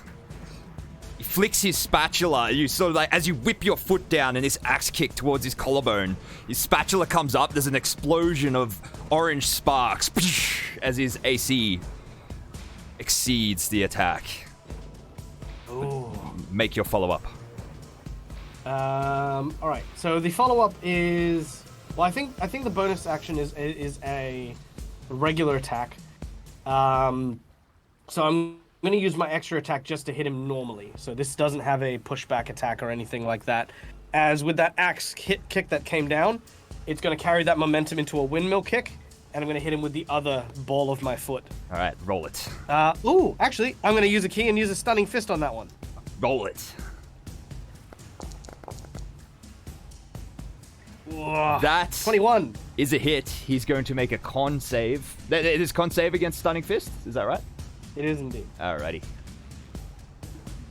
He got an 8. So you have both knocked him for 5 damage and stunned him. He sort of gets knocked out of his flight and begins to fall to the ground, sort of at the same momentum with you as you fall out of your like jumping flurry at him. Well, I hate to be the actually guy, but actually, I'm a monk, so I have slow fall. I would like to try and fall to be in a position of dominance over him. All right, as he falls slightly faster than I do. You most certainly have the high ground. Yes, good. You fool. And I will say, you roasted my peanuts. He has no response because he's stunned. So this is on the ground now. They landed on the ground.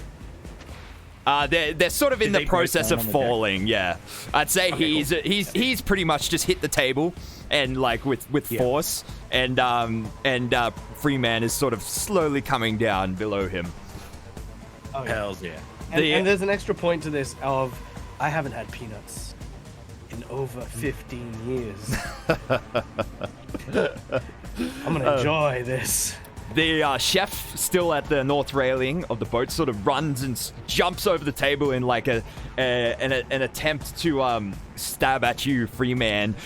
Like, I'm coming, boss! Just lunges with his chef's knife out as the best as he can. Let's see if he can pass his acrobatics check. A natural 1. He slips and fumbles over a tankard on the table and collapses over it and lands somewhere around here prone. Well, aesthetically, could I just, as he's sort of slipping by, can I just kind of, like, without looking at him, grab his neck? Well, technically, he will pass through your space, so you can make an opportunity athletics to attempt to grab him by the neck, yes. Hell yeah. Oh, sorry. First one, not the second one. Sweet. A 19 does it. You manage to grab him by the neck. Yes. So this one here is grappled by Freeman. And we're going to round 2. Initiatives re-rolling Nox. You have initiative on round 2. Excellent. So the one in front of me on the ground, like, are they just incapacitated or are they like? He's just consider him out of combat. Like he's, for all intents and purposes, he's dead. Yeah. Yeah. All right. I'm gonna slide out from the table then, and maybe go around to this guy here. Can I? I'm going to use my cunning action to disengage so I can get away from this other guy here. Don't worry about the other guy because he is grappled by a free man, so not a threat. Oh, yeah, sorry, yeah. All right, cool. So I move around there, and then I'm going to swing with my rapier. All right. 17 is a hit for 9 damage. Awesome. All right, so you wound this man, this chef, deeply. So he howls in pain. So, oh! And then sort of like, wipes the blood like off on his hand, like looks at it and just like sort of grits his teeth and comes back at you with his knife. Continue your turn. Can I use my hand now to use my dagger? Yes, go for it. Awesome.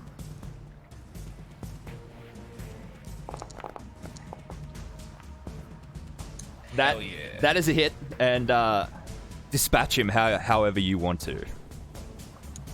I'm gonna shove the dagger into his chest and throw him over the side of the ship. All right, there's a Wilhelm scream as he is thrown over the side of the ship. The brothel's that away. You hear a shatter as he hits the overturned dinghy below, just shattering of wood. And it would have been his turn, but he is expired.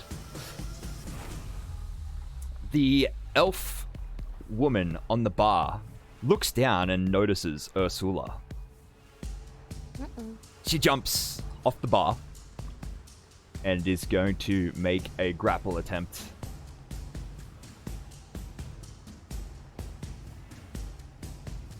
A 20 versus Ursula's 8. She's going to pick up Ursula and just tuck her under one arm, blade in the other, and use the rest of her movement to run and jump off the edge of the boat,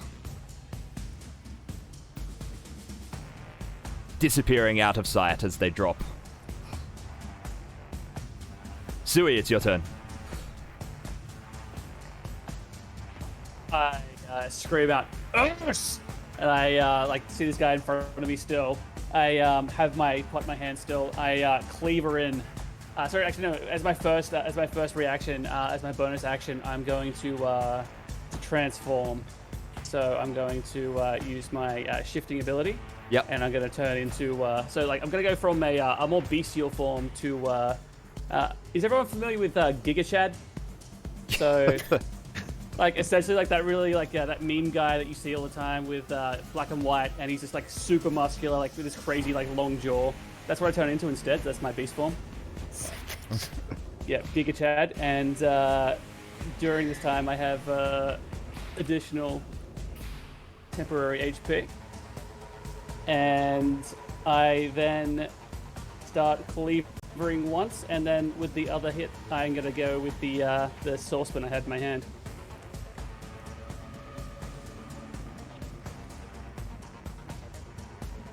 Clear first. A 13 is a miss. It is a miss. Then I go with my saucepan. A 12 is also a miss, unfortunately. So you just like in your shift, your new form that you're not usually in, you've become a little more clumsy. You swing with your cleaver, you swing with your battle chef's splendid saucepan, and he sort of like easily sidesteps both of them. Is that all? Yeah. Am I like on a disadvantage from the stair here? No. Or do I need to move up? Nah, no, you're fine. All good. Grunt, it is your turn. All right. Grunt is gonna see that this elf has taken off with Ursula, and she is going to go into a rage. And if she can, she's gonna take off after them. You can attempt to. All right. Let's try rage. Okay. So I've got into a rage and How far can I get? Just up to your movement, and then you can use your action to dash your movement again. Okay. Where's my movement gone? I think I can move 30 normally.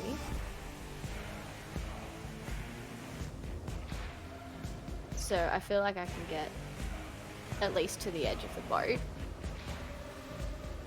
And a dash. Now you have dark vision. So as you look over the edge of the boat, you see some strange object. You don't know what it is. It's from where you're standing, and with the rocks all around it, it's blending in, but it's moving at a strangely high speed away. And you won't be able to, if you, assuming you jump over the edge of the boat, you can try to if you want. You may get injured into the rocks. But they're outside of another 30 feet, is what I'm saying. So you can continue running after them if you want, but you won't catch them on this turn. No, it's alright. Has she left that huge sword there? No, she had it in her other hand. Alright. Grun's gonna turn around and roar in anger, and then I can't do it. Can I kind of launch myself? You can still make. You only use like here? 15, 20 feet of movement. You can make it to that guy. If you can still use your action to attack. Excellent. Yep. I'm going to come at him, and I'm just going to full on just punch him straight in the face. Straight in the face with an unarmed strike. Teeth shattering punch. Never mind. No, I'm not. That is a miss. Just a miss, unfortunately. But you have 2 attacks. You can make a second unarmed strike. Absolutely. Let's go. That one is a hit. That's better. A teeth-breaking 4 damage. More or less, as this guy's engaged with 16, you sort of come at him from the side and just, sucker punch him in the jaw. So, like, his mouth contorts, his teeth, like, fly out and just bounce across the deck. Good. Sue. Good. The chef No, you're it's not engaged Sue. with the spoon, Nope.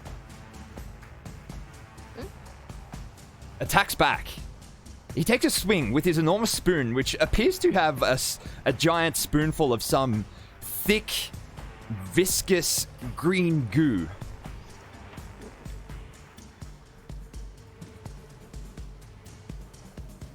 I currently have a +1 to my AC as well. What's your AC? You got a 19. Well, that's definitely. A 19. You take 9 bludgeoning damage from the spoon and 21 acid damage from whatever it was that he spooned onto you from it.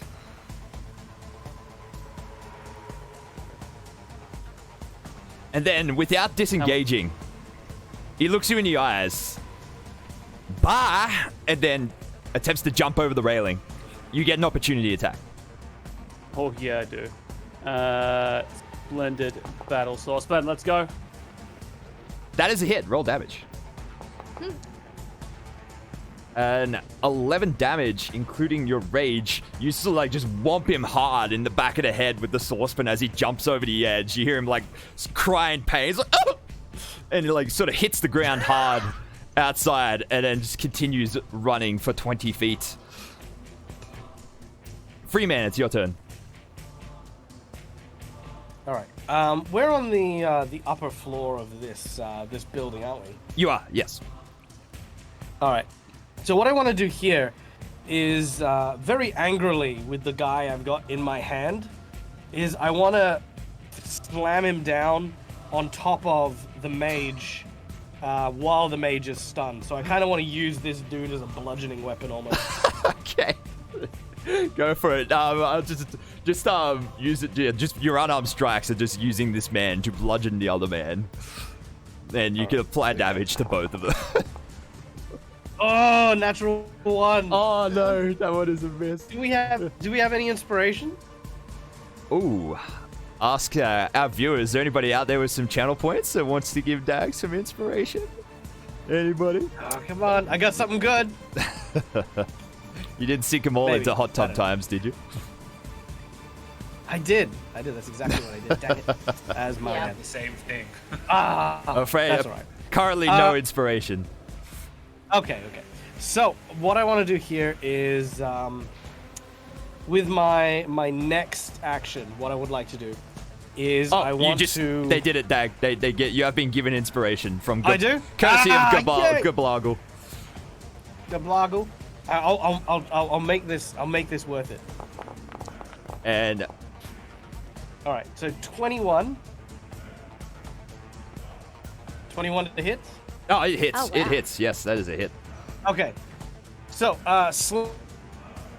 slamming that down, I'm going to put him on top of the stunned mage. But then what I'm going to do is I'm going to use my bonus action and my astral form to once again create what looks to be almost like a skeleton hand, like an ethereal one that just emerges out of my shoulder blades just above where they both are.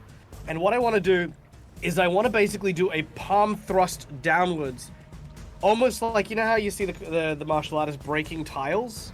I kind of want to do the same thing through one into the other, into the floor, and knock them to the floor below. Okay. Because you said it was kind of like this It is. ramshackle. It is ramshackle. You know, It is. Yeah, so I'm gonna try and apply direct force as streamlined downwards as I can through the center of these two guys to try and get them on the floor below. All right, roll. All right, here we go. Do I get advantage if they're prone? Yes, you do. All right. Oh, sorry, that's Well, the first lucky, one. Lucky we have advantage. There you go. Oh, At 25. 25. That does it. Roll a strength check in addition. I want to see how hard you. Let's see if you break them through this floor. A 20. 20, That is not it. natural. It cracks, and I think yes, precisely below where you are is it's Nox's bedroom, actually. You punch him through, the wall cracks, the floor cracks, sorry, and you fall through. Unfortunately, they missed the bed by 5 feet, so they hit the ground hard, taking I can explain the magazines. taking an additional 4 damage from the fall. It incapacitates the minion chef, with the mage taking a total of 9 damage from your strikes. I look down into the gaping maw of this hole and I say, "Get back up here if you want round 2." And I'm gonna grab a bottle of beer, and I'm not even gonna open it. I'm just gonna smash the top of it on like one of the corners, and I'm just gonna pour the alcohol into my bandage wraps, and then just sort of take a seat back around. Awesome. We've been gifted some more inspiration dice, but without names on them. So Hey! I'm going to roll some dice just to see who gets them. Sui, you've been given an inspiration dice. And I rolled Sui again, so I'm going to re-roll that one. 16, you've been given an inspiration dice. Courtesy Let's of go. Trojans and Mongshaw. Thank you guys. Thank you so then- much, Trojans. 16 is your turn. All right. So there's just this one in front of me. I'm now gaping hole over in the corner, over where Yeah. Where Freeman- Freeman's just taking a seat. Yeah. Looking at the bloody mouth of this individual in front of me, missing teeth from being hit from a grunt. 16's going to look down at this little chef. While the fires burn along the poop deck, he's going to grip his hammer and he's going to say, "It's time to light the forge!" The auto-tune didn't happen. Sorry. So as he holds up the hammer, fire is going to explode from the anvil, and he's going to bring down the hammer at full force directly down on this one. Sorry, the auto-tune didn't happen. That's so good. I meant to than it did. Try it again. All right. Try it again. I'll do it again. It's time to light the forge. No, didn't do it. my auto tune's broken. I heard it. It auto-tuned. Did you? Yeah, it Oh, it auto-tuned. did? Yeah. Okay. I'm gonna bring the hammer down there. Whoosh. All right, so I'm gonna make an attack against this individual. Now, whoosh. Flaming anvil's gonna sail towards his skull. with Oh, that is a hit. Unbridled force. Whoosh. Roll Okay, cool. damage. Now I have. It's a lot of damage. So it's gonna be the 1d8. We're gonna give it 2 hands. So we'll go. It's this. Oh wait, how do I do this? How do I do the damage rolls on here? So if you mouse over the damage roll okay. part on the character sheet, it'll just make the damage roll with all the Here we go. extra dice.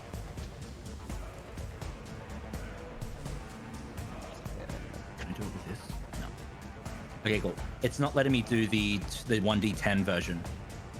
It'll do both. It'll do both. And then, it'll do both. Yeah, Okay, it'll do cool. both. Yeah. Okay, here we go. So it's this.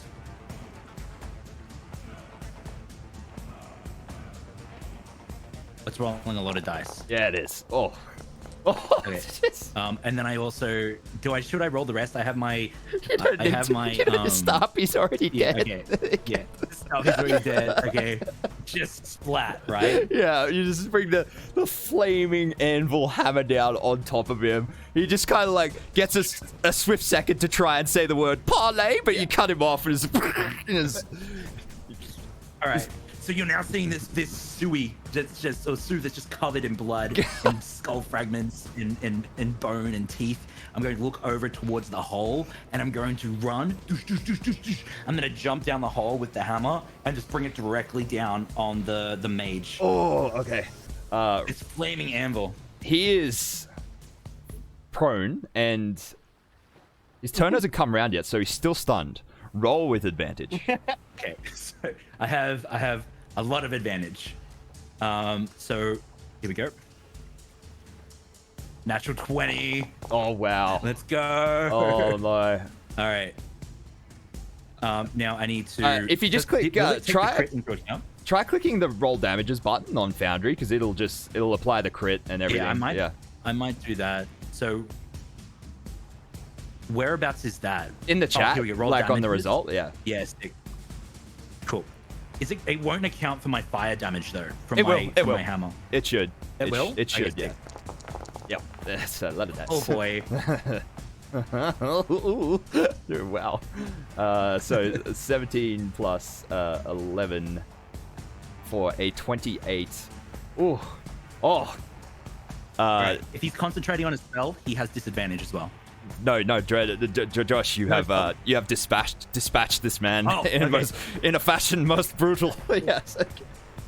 So you're just gonna see this bloody Sue standing over the squashed corpse of this individual. I'm just gonna wipe off the blood off my apron a little bit, and then look up at Freeman and nod. Yeah, Freeman will look down and just finish polish off someone else's drink because his never came. I'm gonna reach down with my hand, but I'll ready in action for the next round to use my astral hand to maybe try and help pull him back up to this floor. All right. The combat's effectively over, so you killed most of them. The rest have already fled the deck. So you guys can take a second to consolidate yourselves. Nox points towards a piano and says, "I hope we didn't cause them any trouble."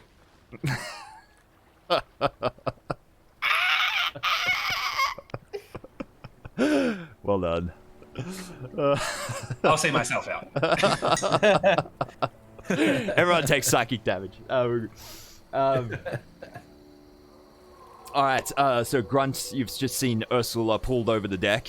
You punched the man and then watched him crushed by 16, and then 16 went and jumped through a hole, and you heard another brief gurgle, and then someone else die. And then what is everyone do in these moments? I'm going to start searching for gems. Am I still in a rage? Yeah, well, you rage for a few more seconds until you don't attack anyone or whatever, and it'll sort of wear off.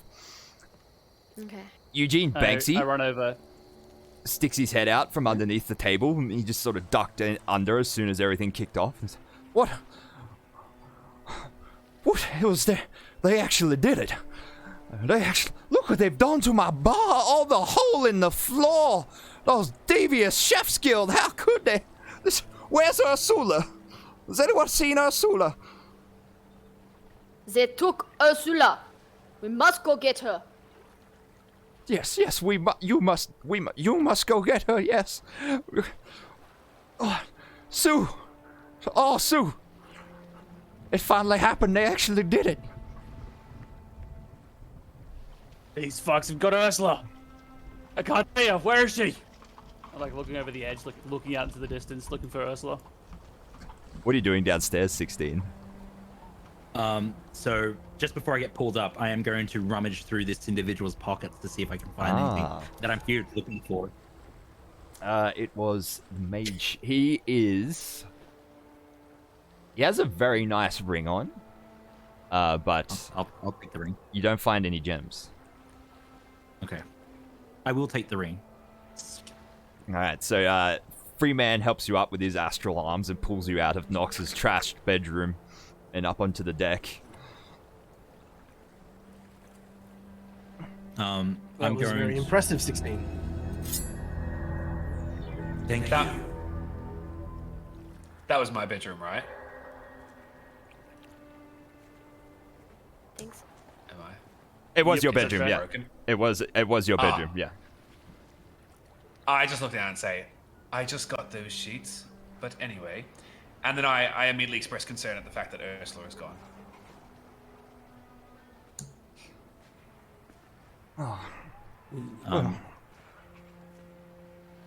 Well, Sue, Grunt, surely they could have only taken her back to the guild. Surely as hostage until I hand over the deed for the bar. We can't. Well, the kitchen's closed. We're getting them. Ursula's not going anywhere. I saw them go out in the ocean. They had a big, fast something. Going very fast. You didn't. Well articulated, Grunt. They didn't head for exactly ocean. You know, everyone's well aware of a sewerage pipe out nearby, and that's what it looked like they were going towards. I think it's time to break some eggs. I look over at Sue. Has Sue? I look around nervously, just for a moment there. Can I make an inside check? Yeah, go make an Does he inside know? check. Oh, you mean about the? Yeah. Well, just covered head to toe in blood. you don't know. You don't even know exactly who this is, so you're not sure if they do know your secrets or not. But he looks exactly like me as well, so I'm extra concerned. Yeah, you could only assume that. You have no idea what's going on. You don't know if he's some kind of clone or apparition, or you could only assume that he does know your secrets. Stay out of my fucking kitchen. Stay out of my kitchen. I run downstairs and I start grabbing a couple of supplies, like food supplies, and preparing to run over towards the guild. As sorry, you go. I don't know, I was gonna say, see, I was just imagining that exchange that 16 would have turned around and said, "Listen, Sue, I'm you from the future. It's not good. It's not good." Just covered in blood. Yeah. Just to freak him out. Yeah. Amazing. Maybe while some preparations are happening there, I'm just going to go over to Sue/16. And there was the mention of the sewers, right? There was a mention that they fled towards the pipe. Yes. I'm gonna gesture for Sue/16 to sort of lean into me. Earlier today, Sue, and kind of wink again. There was a few sailors that came in. They mentioned that there was a ruling pirate fleet. One of them dropped a jewel the size of a fist into the sewers. They were sniggering about it at the time, so perhaps this is something that might particularly interest you. Yes, we must go to the sewers right away. At that, I hold out another gold piece and sort of look for some sort of crevice, but it's the body of Sue. Yeah, there's no crevice at all. So you'll be rolling around the cheek and up near the eye and poking 16 in the eye, and then I'm just gonna just open my I mouth eventually just sort of squidge it on your mouth. Yeah. and then just swallow it. So as you guys continue looking around the deck, you notice that the chefs that you've dispatched, one of them, the one that whose knees you took out, Nox, is still kind of sort of groans his last as he finally bleeds out from the arteries that you slashed. Makes like a death rattle noise, catches your attention, and you notice some strange green blob embedded on the back of his neck. So you get closer and you see it's like this. You haven't touched it yet, but it's like this viscous green globule of some kind of goo. It seems to be attached to the skin of the back of his neck. As you glance around at the other 2 or 3 nearby, one of them is pretty messed up from 16 crushing him, but the other one, you see, also has this green goo attached to the back of his neck. Can I do some sort of investigation or maybe Arcana if I suspect it might be magic or something? Roll a knowledge, nature. Sorry, just nature. It is not Pathfinder. It is 5. 7. It's pretty bad. Yeah. You don't know what you're looking at. Can I maybe use a? Can I? Oh wait, I already know the result. Yeah, never mind. I jumped the gun there, so you can use your coin if you like. I was going to use a luck point because I do have luck as a feature. Yeah. You have luck too? So, oh boy. Yeah. Oh boy. All right, yeah, go for it. Because I jumped the gun on next, yelling it, so you can roll your luck roll. All right, cool. It rolled advantage on its own. That's right. I'll take the first one, which was a 16. Yeah. So, from what you can, at least from looking at it, gelatinous cubes are fairly commonly used as garbage disposals. In certain places, not super common in Crag at least, but you've been around Nox, not just the Lazar principalities, but the outlying areas of Eberron, and yeah, you're fairly sure it's residue from a gelatinous cube. This does not bode well, and I look around at the others, and I'm happy to share the information with them. Okay. All right. What do you know of this substance? It would usually be found within sewers, which I suppose is where we're headed. We should be extra cautious, though. We do not want to be consumed by one of these creatures. Can I do a logic check, so maybe investigation, to see if I can put 2 and 2 together of what it may be? What's happening here? Roll an investigation check. Okay. If I'd like to do the same. Yeah, go for it. Josh, I'll be right back. Okay. Yep.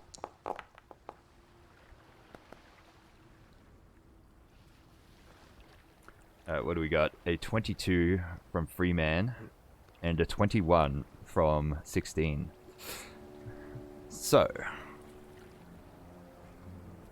as you examine the goo a bit closer, you sort of maybe not with your bare hands, maybe with some sort of object to try and pull it away from the neck of these guys, and you see it seems to have deeply embedded in the sort of flesh in the back of their neck as you pull it, and there's kind of this elastic snap as it pops out, and you're fairly sure it was integrating itself into their vertebrae somehow.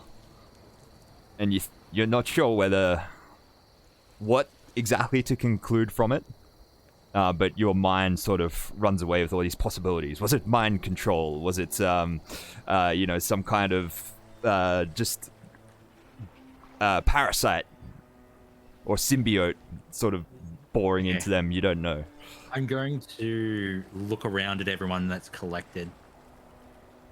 And I'm going to just take a moment to consider what I say here.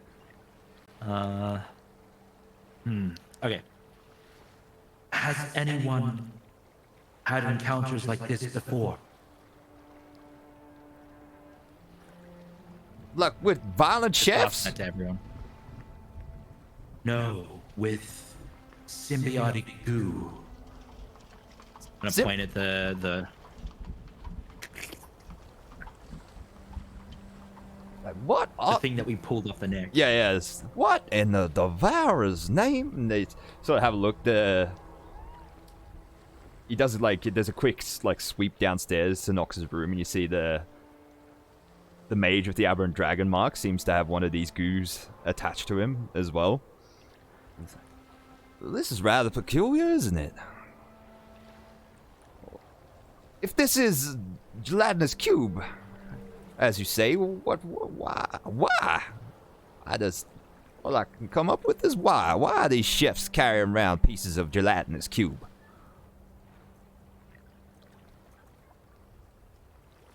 The source. Whomever introduced these goos is trying to manipulate forces to conflict. I've seen it before, and it's all over the place here. Whoever's in charge of this is someone who really likes this place for whatever reason. But, I suppose the question then is posed to you. Your friend, Ursula, was it? Well, she's getting further away by the minute. And, if you wish to pursue before they decide to kill Ursula and pretend like they've got a hostage, then you'll probably need help. Well, yes, we do need help. Well, how much is your employee worth to you, Mr. Banks? Well, if it's money you're after, I have money. What about precious stone? Precious stone? Like diamond? Or sapphire? Emerald? Sure. All of the above. All of the above? Well, how big are we talking? How many are we talking? Look, you give me a number, Mr. Whatever your name is, and Freeman. Freeman, was and it? Let's say, for posterity's sakes, 16 gems of adequate size. Yeah, I'm sure I could do that. Yes. Excellent. I'm going to reach around my neck beneath the folds of the bandages that wrap my face, and pull over my eyes these ruby red goggles. As I gaze through them, I'm going to utilize the locate creature spell. Oh. As this is happening, I'm also just going to quickly say, as 16, there is something that I've acquired inside the sewers. I will come and aid you if all present promise that when I find my quarry, I may take it. All right.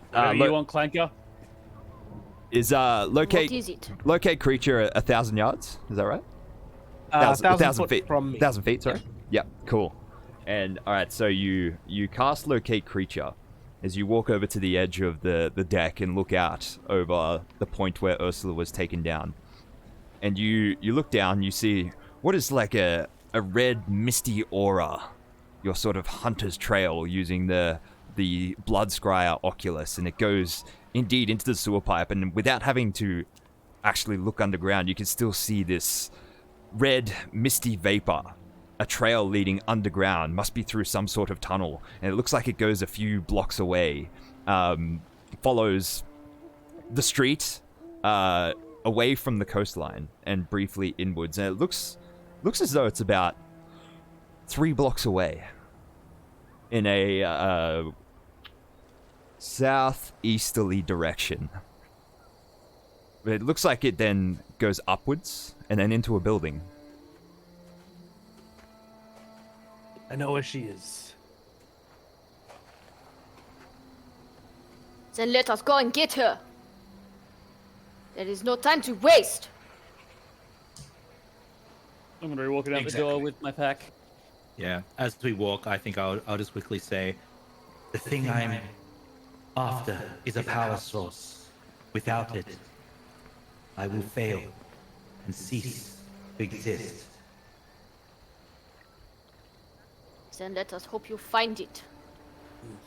As I'm walking out the front door, I call out behind me, "Hoist, stay out of the goddamn kitchen!" Hoist, you see like a pair of Warforged hands sort of grip the top of the downstairs bar, and just like this Warforged head wearing a red scarf just sort of like peek over the top. Are they gone? I'm sorry, I hid the moment everything kicked off. You just continue like walking out the door. Alright, so Nox is gonna, like, as we're all like walking out, suddenly has like OCD, runs back to their room, and like, despite all the wreckage, just like makes the bed real quick and then like runs out after the others.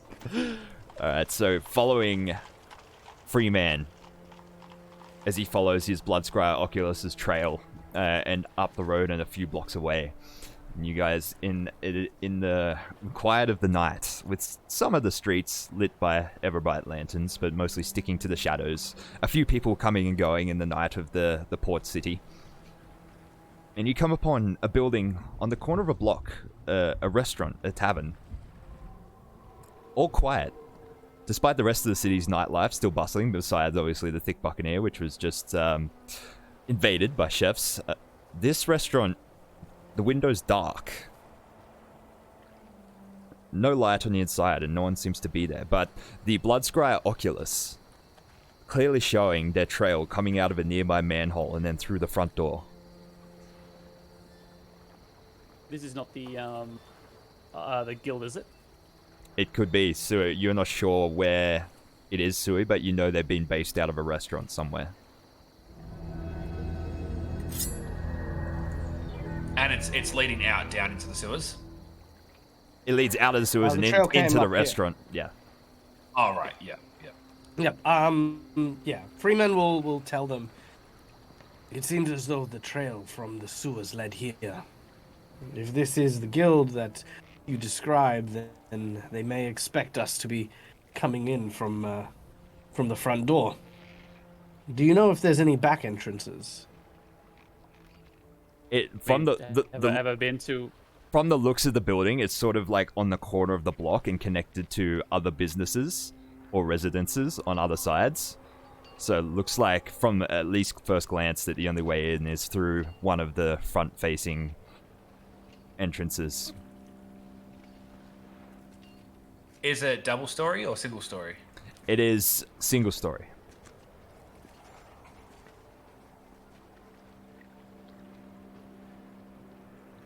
From the looks of it, Get on the roof. Freeman, the trail inside then goes downwards before coming to a stop, as though possibly going into some sort of cellar.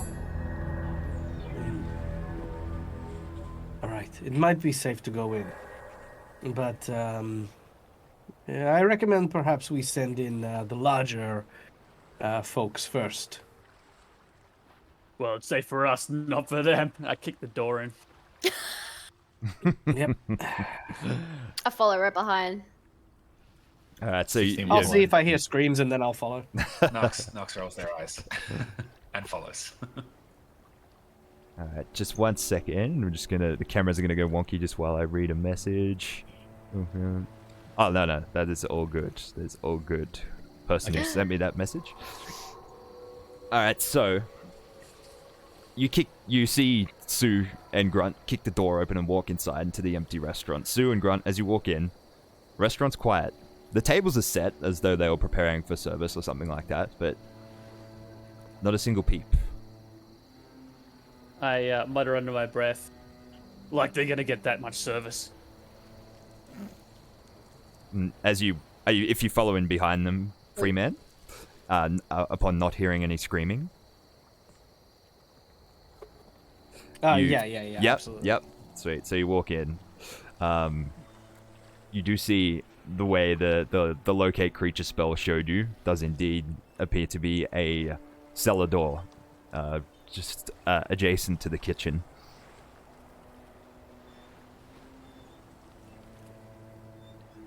This is too easy. This must be a trap. Or they were dumb enough to attack us. Of course, it's too easy. I head And straight we- for it. And we did kill quite a few of their number. They could simply not have as many people. Well, I'm opening it as soon as I can. All right. So you walk down into the basement. I'm gonna have my hammer still lit up. All right, cool. So there's it light being well, cast everywhere. luckily, because as you descend into the basement, it's completely dark. Free man, if you still have your blood scry goggles on, you can see fine as well. But the way is lit by 16's hammer for everyone else who doesn't have dark vision. Yeah, sorry, go on. I was just gonna say, Nox is gonna have rapier and dagger drawn, and use like the bandana around their neck as like double it as sort of like a hood at at least the back of their head. Yeah. And transform into Nyx. Okay, cool.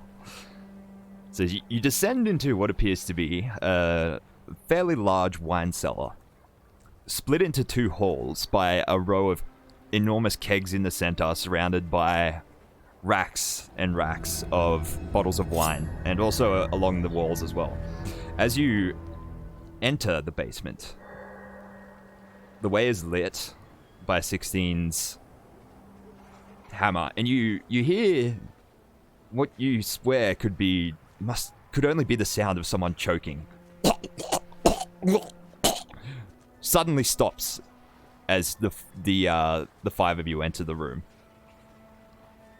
As you sort of peek down the length of the sort of clear space in between the wine racks, and you sort of have to double take and maybe like blink a few times as you take in the sight of what's in front of you, as it's so just outlandish and strange. But you spot a giant green gelatinous cube sitting on a throne embedded in half of an enormous side-tipped keg. He appears to be holding up the rotund chef from earlier with one of his pseudopods sticking out, and he's jamming a French breadstick down the chef's throat. He sort of... he seems to be in the mid of that, but he's kind of like... Your presence has stopped him in his tracks, and he makes like the ever so slightest twitch movement. And you swear... He doesn't have eyes. He seems to be like making this sort of like parody of eyes in his form. But he like all of a sudden wrenches the breadstick out of the chef's throat, and then sort of points him towards you like a marionette puppet, and seems to speak through the chef like some kind of conduit. Who dares enter the lair of King Block? Nyx is gonna say, no, you see, you have to slice the bread first. Do not tell Block how to serve bread. Block knows all. Block is omniscient. You see that this gelatinous cube, who seems to refer to himself as King Block, seems to have a whole bunch of gems embedded inside his body, just floating around aimlessly amongst his goo. The chef sort of chokes for a second and then seems to get like a moment of lucidity. He's like, "Forgive me, King Block. We thought the goblin could be used as a hostage. These are the ones that killed Harkness." And then all of a sudden his eyes glaze over again. "You have disturbed my acquisition of the thick Buccaneer." Why Where's do Ursula? you want the thick Buccaneer? There's two questions there. You can choose which one you want. The goblin will be held as hostage until the deed for the thick Buccaneer is handed over. Why I want the thick Buccaneer is none of your business. How long have you been king? How long has your reign been? 12 days. Tell us of your No. glorious ascension. 32 days since I became king. Ah, And here's to many more years. He sort of picks up like that. and how long have you had thoughts? Sorry, go ahead. No, it's fine. As you're saying this, there's like food like scattered all over the floor in front of him, like all cooked dishes and stuff, and he sort of like picks up like some sort of giant cooked fish and just like slops it into his form, and it sort of floats through him and begins to dissolve. King Blork has always had thoughts, although they have not always been so articulate. Nox points, or Nyx rather, points her rapier towards King Blork and says, "You state that the thick Buccaneer is none of our business." And I gesture towards me and Sue. Is Grunt just like was Grunt visiting the tavern? Yeah, Grunt was visiting Yeah. Ursula. Well, I suggest more towards me and Sue then and say, "You suggest that it is none of our business, but in fact, it is quite the opposite. It is directly our business. Now you better start providing answers. Where is Ursula?" You dare make Threats and demands of King Block. A pseudopod sort of lashes out, grabs a wine keg from nearby, and hurls it up the hall towards you. I'm gonna load the map, and then we will shortly roll for initiative. Do we have time to react as he throws the barrel? Sure. What I would like to do is I would like to run towards the barrel and then sort of try to brace and then backstep to try and slow the impact, if possible. Is this before it using hits somebody. catch projectile? Or is this something No. else? No. No, this is just what I'd like to try and do, but Okay, right. I'm not expecting to catch. Oh, actually, you know what? I do have it. Yes, you know what? Screw it. I'm gonna totally do that. Okay, I'm sweet. gonna use my key point. I'm gonna try and catch this thing. All right, and you reduce it by a certain amount of damage. Is that right? 1d10 plus 12. Okay, go for it. All right. I'm just gonna roll 1d10 plus 12.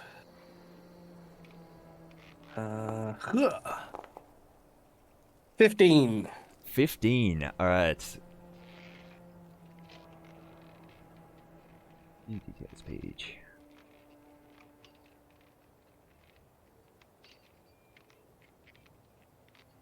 Wine barrel. It's going. Doesn't matter what he rolls for the damage. It will exceed it. So you have caught the wine barrel. All right. So yeah, I'll having caught the wine barrel, I'll like sort of because I've got 18 strength. I'm just kind of imagining. Is it full of wine? It is, yes. Oh, score. I'm gonna just put that down to the side for later. All right, everybody, roll for initiative. Don't forget to select your token too. Such disrespect dang it, against sorry. King Block. Oh, did mine work? Yes. Oh, did mine? I don't know if it did. It did. Oh, no, I did. You're on the tracker. You actually rolled the highest initiative, Dag. So, free man, it's your turn. All right. Did mine come in? Yeah. There it Yeah. is. Yep. Oh, no, sorry. There it is. Yeah, my bad. Yeah. All right. So 5, 10, 15, 20, 25, 30. I'm going to move. So Freeman moves across the room towards the dark portion of the underbelly of this cellar. I've still got my dark vision goggles on from when we were tracking. And he is within 10 foot of me. So I'm going to use my Astral Fist. And in addition, I'm going to use my crushing attack. But I don't want to target King Blork. I want to target the biggest glowiest gem that he's got inside of his person and try to rip it out and move it and hit it and then move it 5 foot, like kind of Indiana Jones. Kali Ma. All right. But because it's force damage, it's not my actual arm that's going into the blob. All right, go for it. Roll it. All right, here we go. That's not bad. 24. 24. That is a hit. And you have damaged him for 7 damage. But you... I actually do... Sorry, because yeah. I'm using the Astral Punch, it does 2 lots of force damage. Oh, 2 lots of force damage. Okay, sweet. Yeah, which is another 7. Sweet, so 14 total damage. So you reach in, there's so many gems, and you punch one of them out, and it sort of like gets knocked out of his body. You feel like a little bit of an acidic sting on your hand, but your hand comes out fast enough to take any real damage, and this gem just sort of goes ting ting across the floor. It's like, My gems, no. anything else, Freeman? Okay, with a... So, move action, bonus action to do the force hit. With my regular action, I'm going to... Can I dash with my regular action? Yeah, yep. I will dash to here, so I'm out of everyone's way. All right. At the end of your turn, King Block is going to use a legendary action.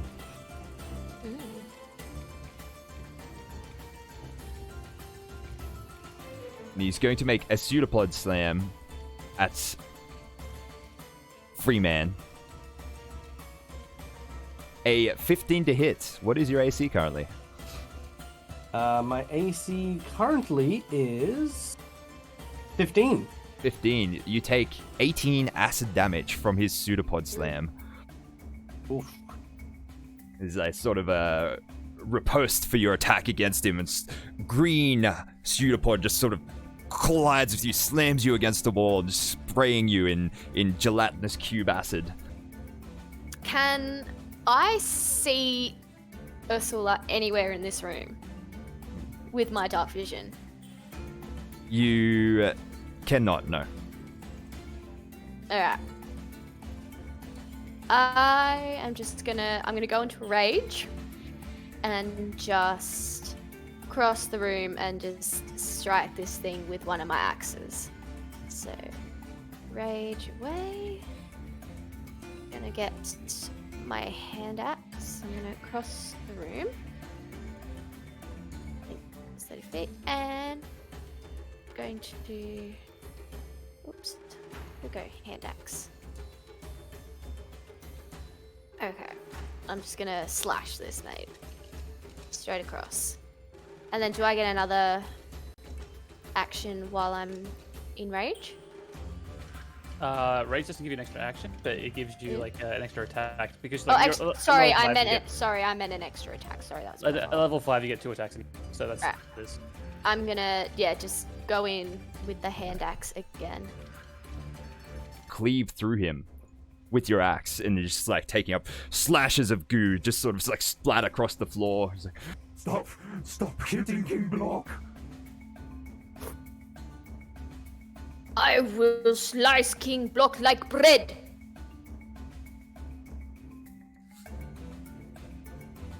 all right, it is his turn. He's going to make an engulf move. And he is moving at 15 feet, so he basically just makes a quick movement towards Freeman and then towards you, Grunt. I need dexterity saving throws from both of you.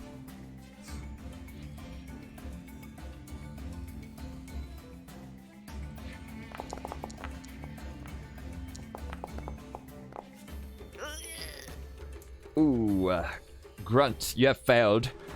Freeman, you are just pushed back 5 feet. Grunt, you are engulfed by King Block. Oh no.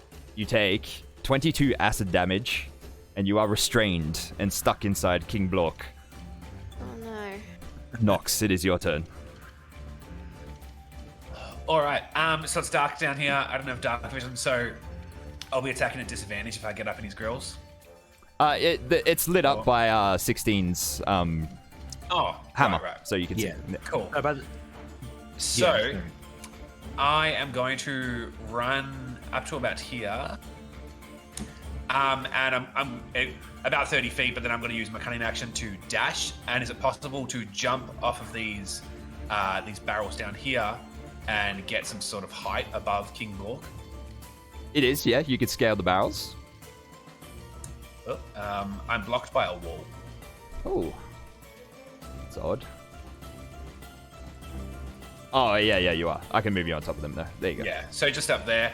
So I'm going to run, athletically jump onto the barrel, land on top of this crate up here, and then pull out my short bow. Do I have like 5 feet of height between me and him? As in, are you 5 feet above him? Yeah. I say you're. Just so I can like. He is 10 feet high, so and the crate is 5 feet high, so yeah. All right. Before moving there, could I have moved the next one down south? Is that possible? Yep, you certainly can. Cool. All right, and I'm going to pull out my short bow and let this loose straight towards him. Do I get sneak attack because there's a combatant literally inside of his 5 feet? No, because she is restrained. Yeah. Oh no, you do. Free man is there, so you do. Oh, epic, cool. Yeah. Yeah, and I'm gonna let loose this bow, this arrow. Go for it. A 10. Can I use? Can I use a luck point? Go for it. Cool. So it's just another roll, I guess. Yeah.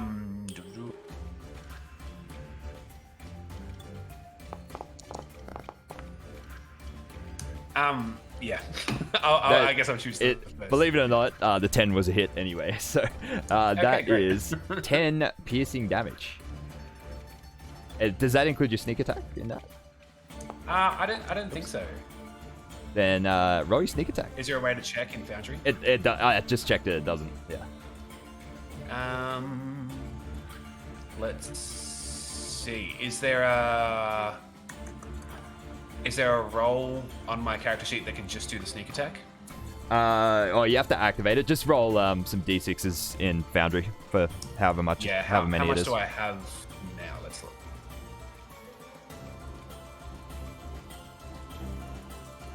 Five d6.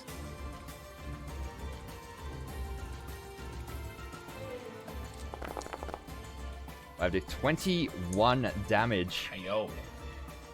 The sneak attack works. Your arrow plunges into King Blork, and believe it or not, oozers can have anatomy. It just blends in with the rest of them, and you hit something vital, and you just hear him quiver. It's like,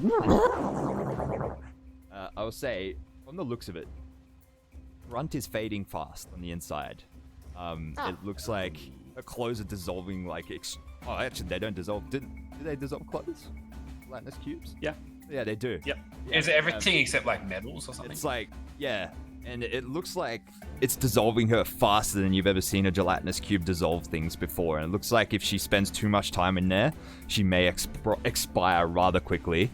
Sue, it is your turn. Please help. I'm going to rage and run in, screaming, "Where's Sue?" And I'm not flanking, am I? Not currently, no. Well, then I'm going to recklessly attack. All right, do it.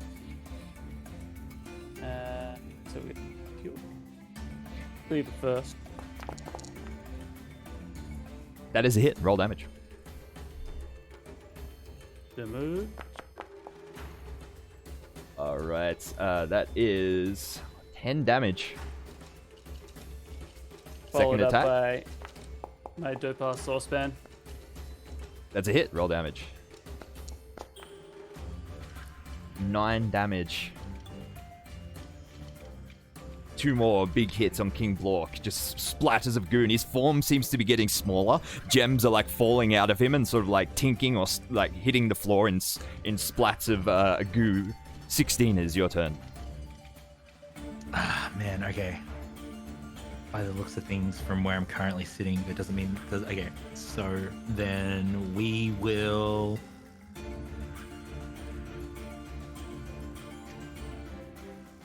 I'm gonna move forward just a little bit. Just 5 feet. Still can't see anything beyond here. I'm gonna move another 5 feet. So that's 20 feet left. I'm guessing there must be some room, if there's a ping, just on here above where Grunt is. Yeah. You can get onto the can I crate, stand yeah. there and attack? Yeah. Yeah, okay. I'm gonna jump up and make an attack from there. Alright, go So for I've it. used 10 feet. What are you made of glass?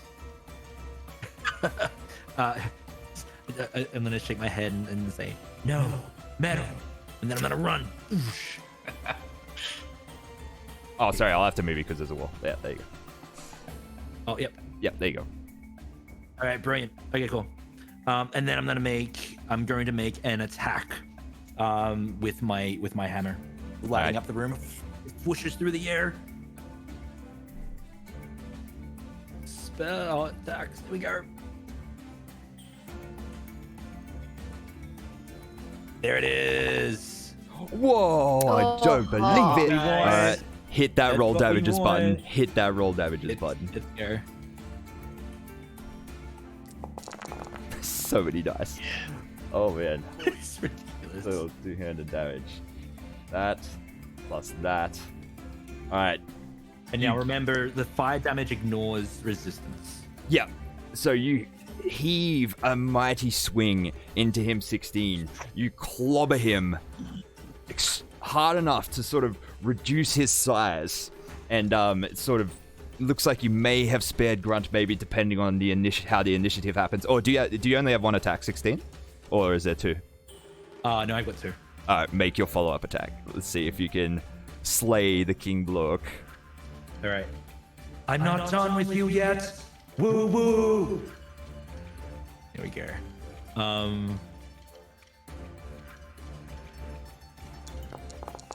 I'm going to use a lucky die here as All right, well, if that's possible. Go for it. That's what we want. That's a hit. Roll your damage. And now I'm going to do it inside here as well. Oh my. Oh my. It's pretty ridiculous. Alright. Wait, was it? Oh, wow. Okay. So, 16. How would you like to finish the King Blork? With glorious display. I'm just going to just like start weaving and whipping through its form, just slicking off slime all over the place. Just fire whooshing and illuminating the air.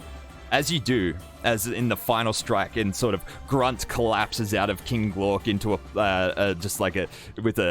gasp of air next to him, and you see with your like sort of final strike, like hitting a T-ball off a tee, there's this giant red cosmic gem, the size of a large fruit, sort of gets knocked out by your hammer and just like hits the wall next to it. It's like ting ting ting ting ting ting.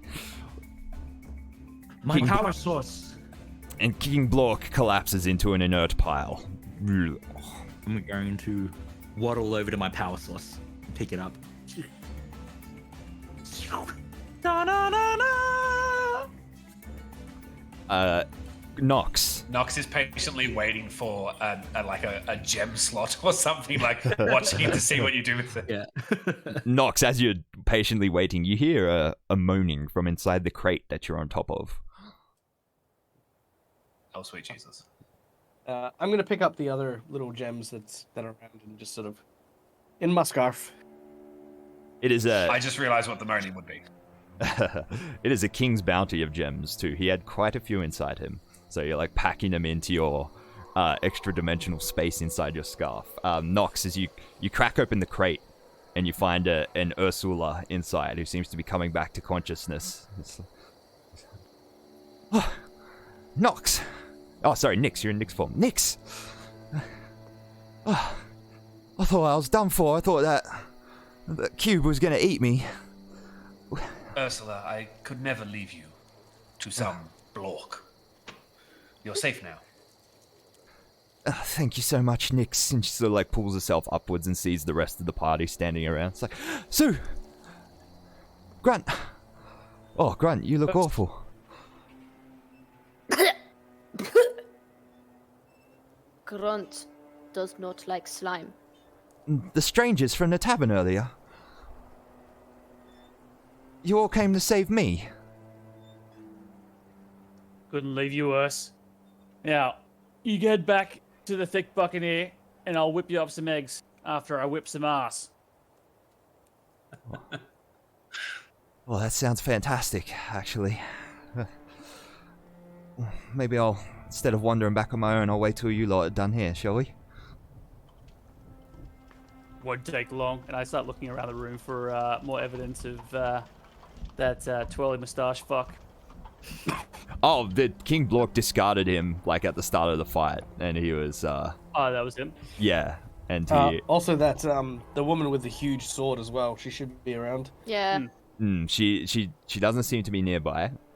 The restaurant upstairs was clear, so you can only assume somewhere else in the city. But a story for another time.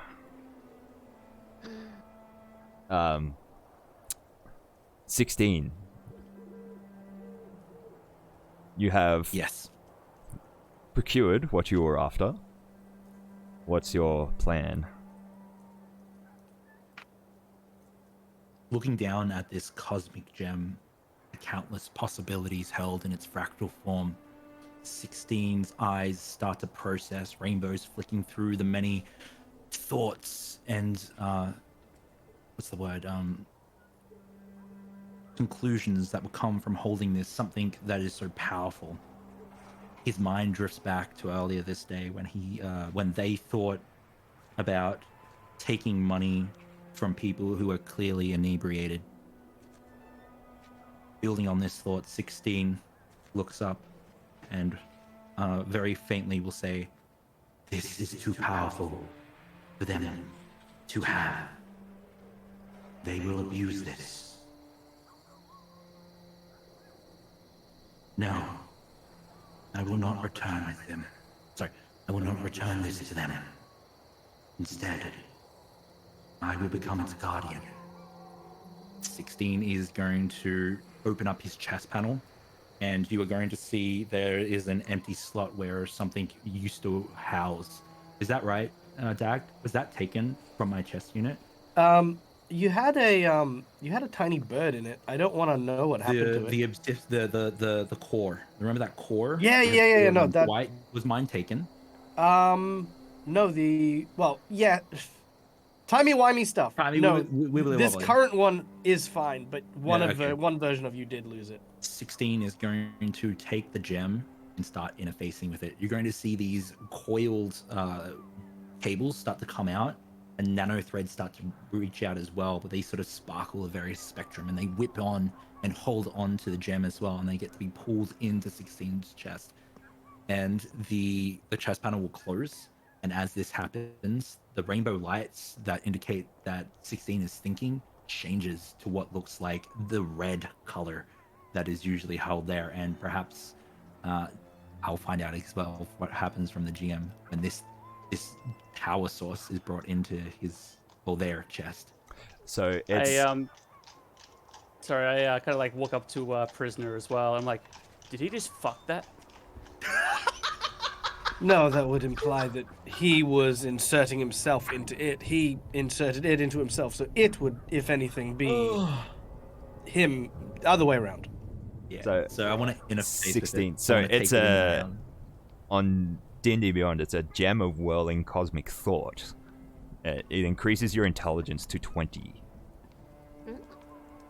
And you, as this happens, as a side effect of suddenly getting this intelligence, and you can instantly deduce that surely the absorption of this gem into the cube is what made it so sentient and intelligent.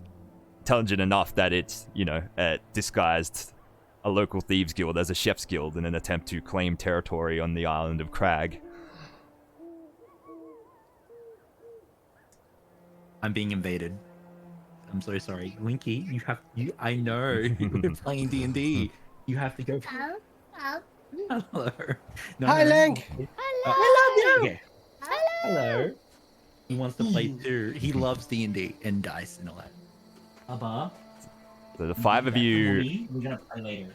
sorry, 6 of you, including Ursula, depart the chef's, what's left of the chef's guild, and head back across town to the thick Buccaneer. It's quiet. You walk in to find Banksy sort of slumped over the bar inside with hoists, and they sort of turn around as you walk in. Banksy's got a glass of spirits in his hand, and it's like depressed look on his face that sort of brightens up as he sees Ursula walking through the door with the 5 of you behind him. Thank the Devourer, you found Ursula. Oh, thank you so much. Sue, Grunt, Nix, strangers. I believe I owe you some gems, free man. Yes, that's right. I say nothing about the gems I already have. I'll go fetch those for you. There's another voice suddenly from the table in the corner. Well, everything turned out fine, and you turn and see Captain Felipe, sort of his feet up on another table, just like mug of ale in his hand, sort of chugs deeply. So, did you get the answers you want, free man? From Miss Nix over here? All save for one. How long did it take you to get your ale? And I'm gonna go sit down next to him and join him for a long, well-deserved drink. He sort of holds his tankard up for a cheers. Nix, you join us? Nix is already sitting there. Definitely involved.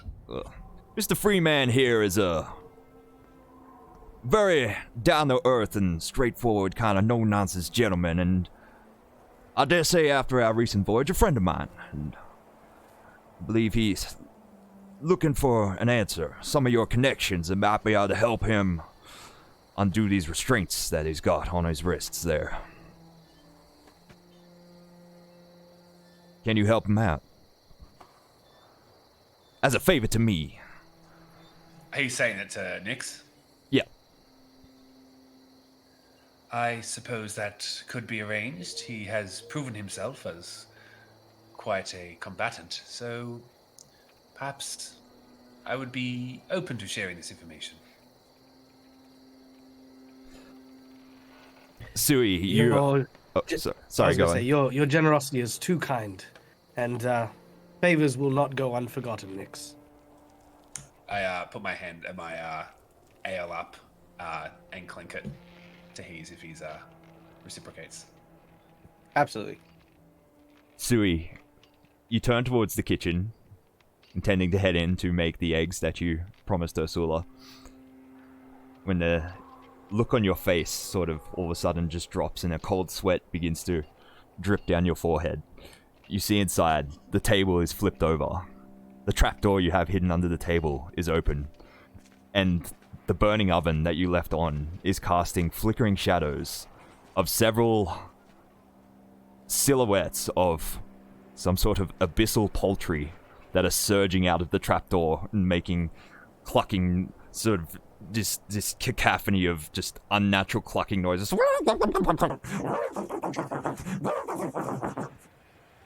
That is a story for another time, because we have to finish here tonight, guys. No!